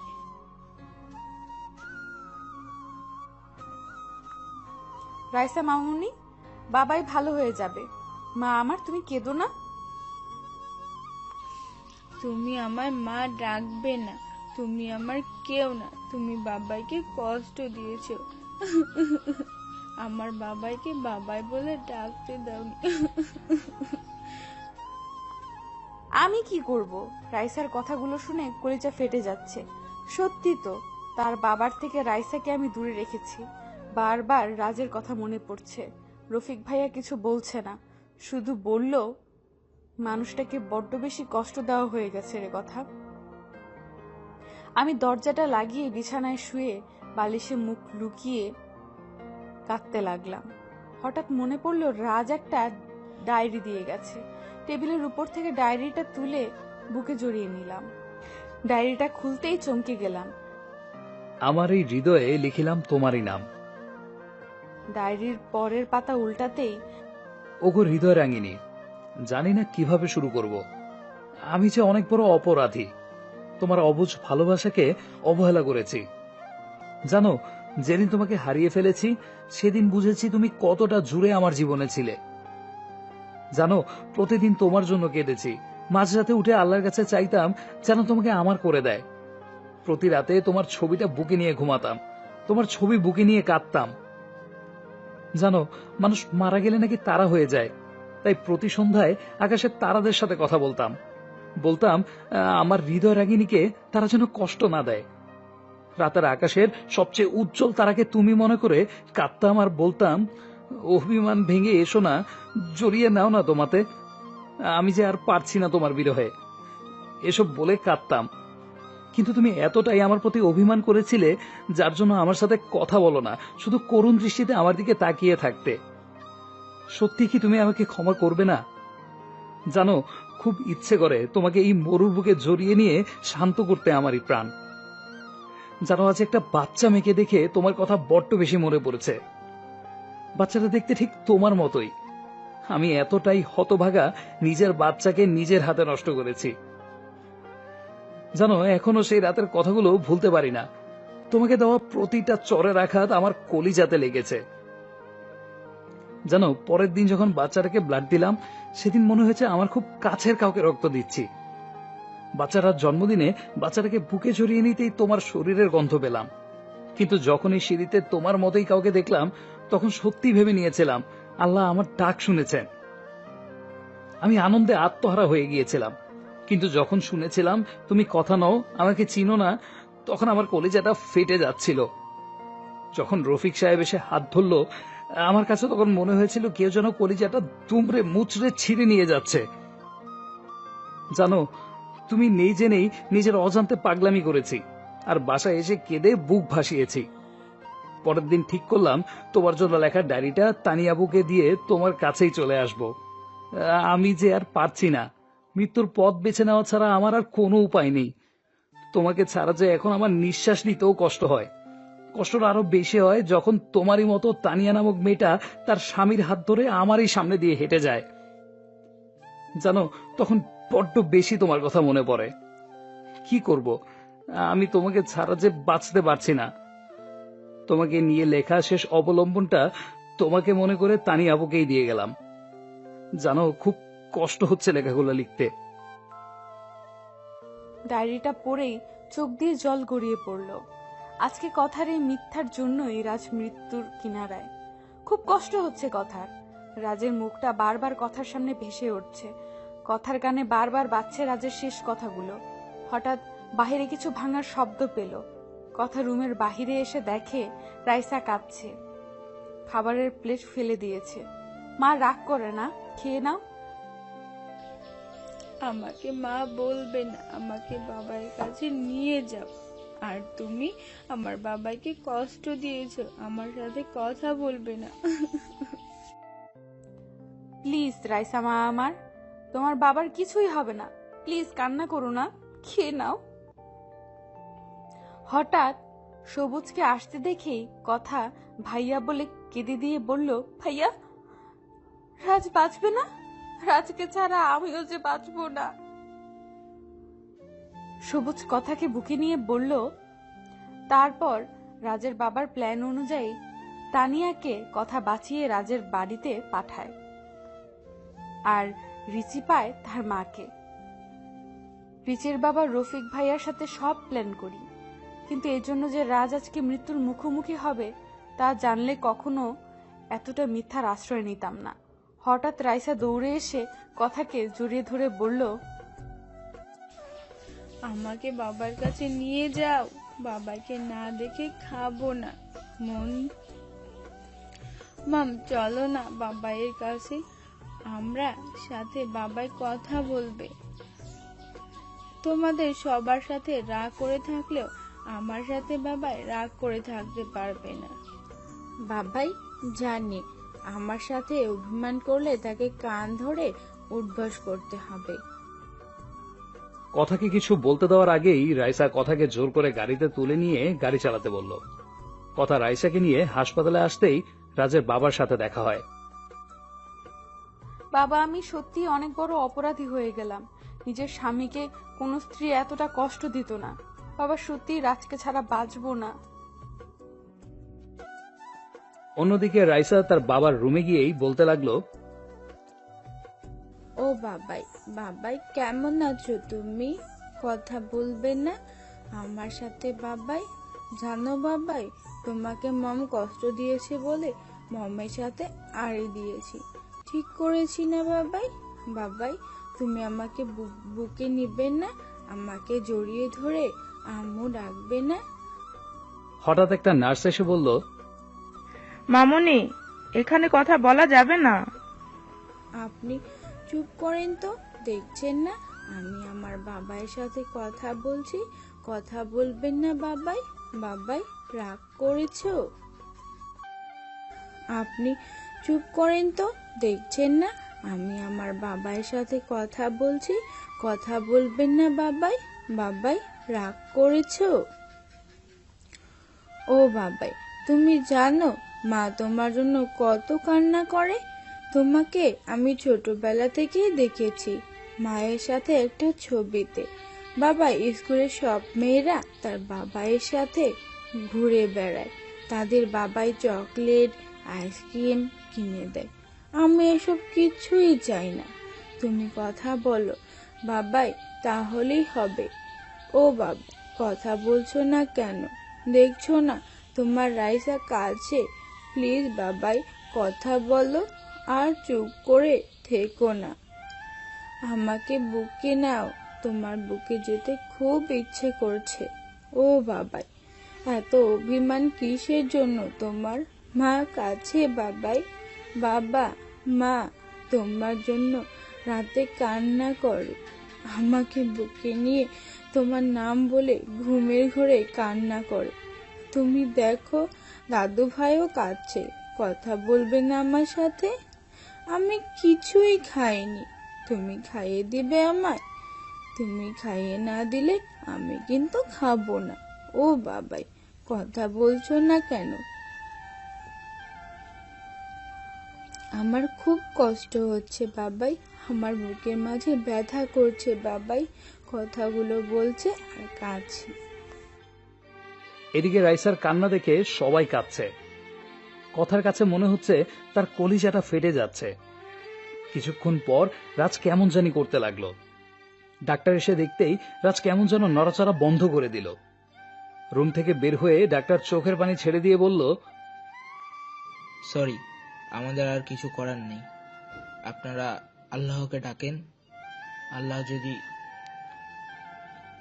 তাকে স্বয়ং সুস্থ করে দেন। কথাটা শুনেই কথা হসপিটালের ফ্লোরে পড়ে গেল। সবাই কথাকে নিয়ে বেডে শুয়ে দিল। এদিকে সবাই কান্না করছে। রাইসা গিয়ে রাজার মাথায় হাত বুলিয়ে দিচ্ছে আর বাবাই বাবাই করে ডাকছে। রাইসার কান্না দেখে সবাই কাঁদছে। রাজের স্যালাইন নেওয়া বন্ধ হয়ে গেছে। হঠাৎ ডাক্তার এসে রাজের মুখ থেকে অক্সিজেন মাস্ক খুলে দিল, স্যালাইনটাও খুলে দিয়ে বলল, রাজার কোনো দিন ফিরবে না। যা ভেবেছিলাম তাই হলো। কথা ভাবতে পারছে না রাজ মারা গেছে। সবাই কান্না করছে। কথা নিস্তব্ধ হয়ে গেছে। রাইসা কাঁদছে আর বলছে, বাবাই কথা বলো, বাবাই কথা বলবে না আমার সাথে? বাবাই তুমি আমাকে পাপড়ি দিবে না? আমার না খুব কষ্ট হচ্ছে বাবাই। আল্লাহকে পিচ্ছি বলে আমার চোখের পানি দেখে না। ও আল্লাহ, তুমি তো বলেছ ছোট বাচ্চারা নিষ্পাপ হয় ও তাদের কোনো পাপ থাকে না, তাদের কথা অগ্রাহ্য করতে পারো না। ও আল্লাহ, দেখো না আমি কাঁদছি, তুমি আমার বাবাকে বলো আমার সাথে কথা বলতে। তুমি কথা বলতে বললে বাবাই আর চুপ করে থাকতে পারবে না। দেখো তো বাবাই আমার সাথে অভিমান করেছে, আমাকে কুলেও নেয় না, আদরও করে না। আমার কষ্ট হয় না বুঝি? বাবাই, ও বাবাই কথা বলো। মা, মা দেখো বাবাই কথা বলছে না, বাবাইকে বলে কথা বল। এদিকে সবাই রাজের জানাজা করে কবরে নিয়ে যাচ্ছে। কথা বাকরুদ্ধ হয়ে গেছে, ফ্যাল ফ্যাল করে তাকিয়ে আছে রাজের চলে যাওয়ার দিকে। কলিজাটা ফেটে যাচ্ছে। আজ একটি ভুলের জন্য রাজ সারা জীবনের জন্য হারিয়ে গেল কথার জীবন থেকে। মম, ও মম, বাবাইকে কোথায় নিয়ে যায় বলো না মা? বাবাইকে সবাই কোথায় নিয়ে যায়? বাবাকে রাগ করেছে তাই নিয়ে যাচ্ছে? বাবা আবার কখন আসবে মা? বলো না মা, আমার বাবাইকে সবাই কোথায় নিয়ে যায়? রাইসার কথা শুনে কথার কষ্টে বুকটা ফেটে যাচ্ছে, নিঃশ্বাস নিতে কষ্ট হচ্ছে। রাইসাকে বুকের সাথে শক্ত করে জড়িয়ে ধরেছে কথা। রাইসাকে কি বলবে? সে উত্তর যে কথার কাছে নেই। এদিকে রাজকে কবরে নামালে কথা আর থাকতে পারে না, দৌড়ে চলে যায় কবরের কাছে। গিয়ে বলতে লাগে, আমি আমার স্বামীকে কোথাও যেতে দিব না, তোমরা কেউ আমার স্বামীকে দূরে সরিয়ে দিও না। এদিকে কথার চিল্লানি শুনে রাজের বাবা কথাকে গিয়ে বলে, কি হয়েছে মা, তুই কাঁদছিস কেন? বাবা রাজকে কবর দিয়ে দিচ্ছে। রাজকে প্লিজ কবর দিতে দিয়েন না, ওকে ছাড়া আমি বাঁচবো না। বাবা সত্যি ওকে ছাড়া আমি মরে যাব। কেন মারে, তুই স্বপ্ন দেখেছিস? রাজ বেঁচে আছে, ডাক্তার আল্লাহকে ডাকতে বলল। আমি জানি তুই রাজকে অনেক ভালোবাসিস, এত কষ্ট দেওয়ার পরেও তুই ওকেই ভালোবেসে গেছিস। বাবা রাজ কোথায়? রাজের বেডে। কথা দৌড়ে রাজের বেডে গিয়ে দেখে রাইসা রাজের বুকে শুয়ে আছে, মুখে অক্সিজেন মাস্ক লাগানো, শরীরে স্যালাইন যাচ্ছে। কথা রাজের কপালে চুমু দিয়ে রাজের পা ধরে কাঁদতে লাগলো। প্লিজ তুমি আমাকে ছেড়ে দিও না, কিভাবে বাঁচবো তোমায় ছাড়া? তুমি যে আমার জীবন, তুমি যে আমার ভালোবাসা। প্লিজ ম্যাডাম এইভাবে কাঁদবেন না, পেশেন্টের সমস্যা হতে পারে, আল্লাহকে ডাকেন। ঘড়ির দিকে তাকিয়ে দেখে রাত 1টা বাজে। কথা দুরাকাত নফল নামাজ শেষ করে মোনাজাতে দুটি হাত উত্তোলন করে বলতে লাগলো, হে পরম করুণাময় আল্লাহ তাআলা, রহিম রহমান, এই শেষ রাতে পৃথিবীর সকল মানুষ যখন ঘুমন্ত, এমন সময় তোমার পবিত্র দরবারে দুটি হাত তুলে ধরেছি। ছোটকালে মা বাবাকে হারিয়েছি, বাবার স্নেহ কি জিনিস কখনো তা পাইনি, পাইনি মায়ের ভালোবাসা, একমাত্র অবলম্বন স্বামী। আজ আমার স্বামীর জীবন ভিক্ষা চাই তোমার দরবারে। হে আল্লাহ, ফকির এক দরজায় ভিক্ষা না পেলে অন্য দরজায় যায়, আর তুমি ছাড়া তো আমার কোনো দরজা নাই। এই ভিক্ষারিণীকে তুমি খালি হাতে ফিরায়ও না। আমি কিছু চাইনি কোনোদিন তোমার দরবারে, কোনোদিন বলিনি বা অভিযোগ করিনি মা বাবাকে কেন কেড়ে নিলে। আল্লাহ, তোমার কাছে আমার স্বামীর জীবন ভিক্ষা চাই। আল্লাহ, আমার জীবনের বদলতে হলেও আমার স্বামীকে বাঁচিয়ে দাও। আমার মেয়েকে তুমি বাবাহারা করো না। আল্লাহ, সন্তান কাঁদলে নাকি মা সহ্য করতে পারে না।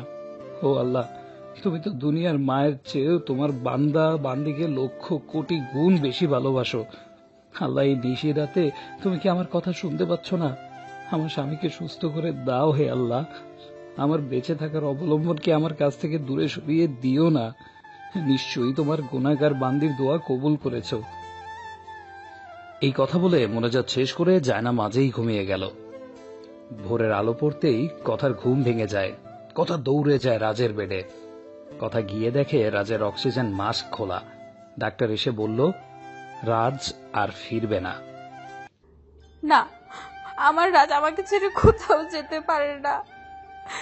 তুমি আমাকে ছেড়ে যেও না, আমি সত্যি তোমাকে ছাড়া বাঁচবো না। তোমার বুকে যে আমার শেষ ঠিকানা, প্লিজ কথা বলো, চুপ করে থেকো না। কথা রাজের পা জড়িয়ে ধরে কাঁদছে। কথা কাঁদতে কাঁদতে রাজের কপালে গিয়ে ভালোবাসার স্পর্শ এঁকে দিল। এদিকে কে যেন কথাকে শক্ত করে জড়িয়ে ধরল। কথা চেয়েই দেখে রাজ কথাকে শক্ত করে জড়িয়ে ধরেছে। এদিকে রাজ বলছে, আমি কি আমার পিচ্ছি বউটাকে রেখে মরতে পারি? আমি যে আমার পিচ্ছি পরিটাকে বড্ড বেশি ভালোবাসি। আমার পিচ্ছিটাকে কি জড়িয়ে ধরতে পারি? কেন কষ্ট দিলে আমায়? তুমিও তো আমাকে কম কষ্ট দাওনি। 5 বছর তোমাকে ছাড়া কাটিয়েছি, তাই আমিও ডাক্তারকে সবকিছু বলে ডাক্তারের সাথে প্ল্যান করে এসব করেছি। তবে অ্যাক্সিডেন্টটা সত্যি সত্যি হয়েছিল। আচ্ছা, সত্যি যদি আমি হারিয়ে যেতাম? কথা আমার মুখে হাত দিয়ে ফেলল। কি বলছো? তাহলে আমার কি হবে? এখনো তো বাসর রাত বাকি, আর এখন আমি কিন্তু পিচ্ছি না। আমি হেসে দিয়ে কথাকে জড়িয়ে ধরলাম। হঠাৎ রাইসা এসে বলল, বাবাই মাকে আদর করবে, আমায় করবে না? রাইসাকে কুলে নিয়ে দুজনেই হেসে দিলাম।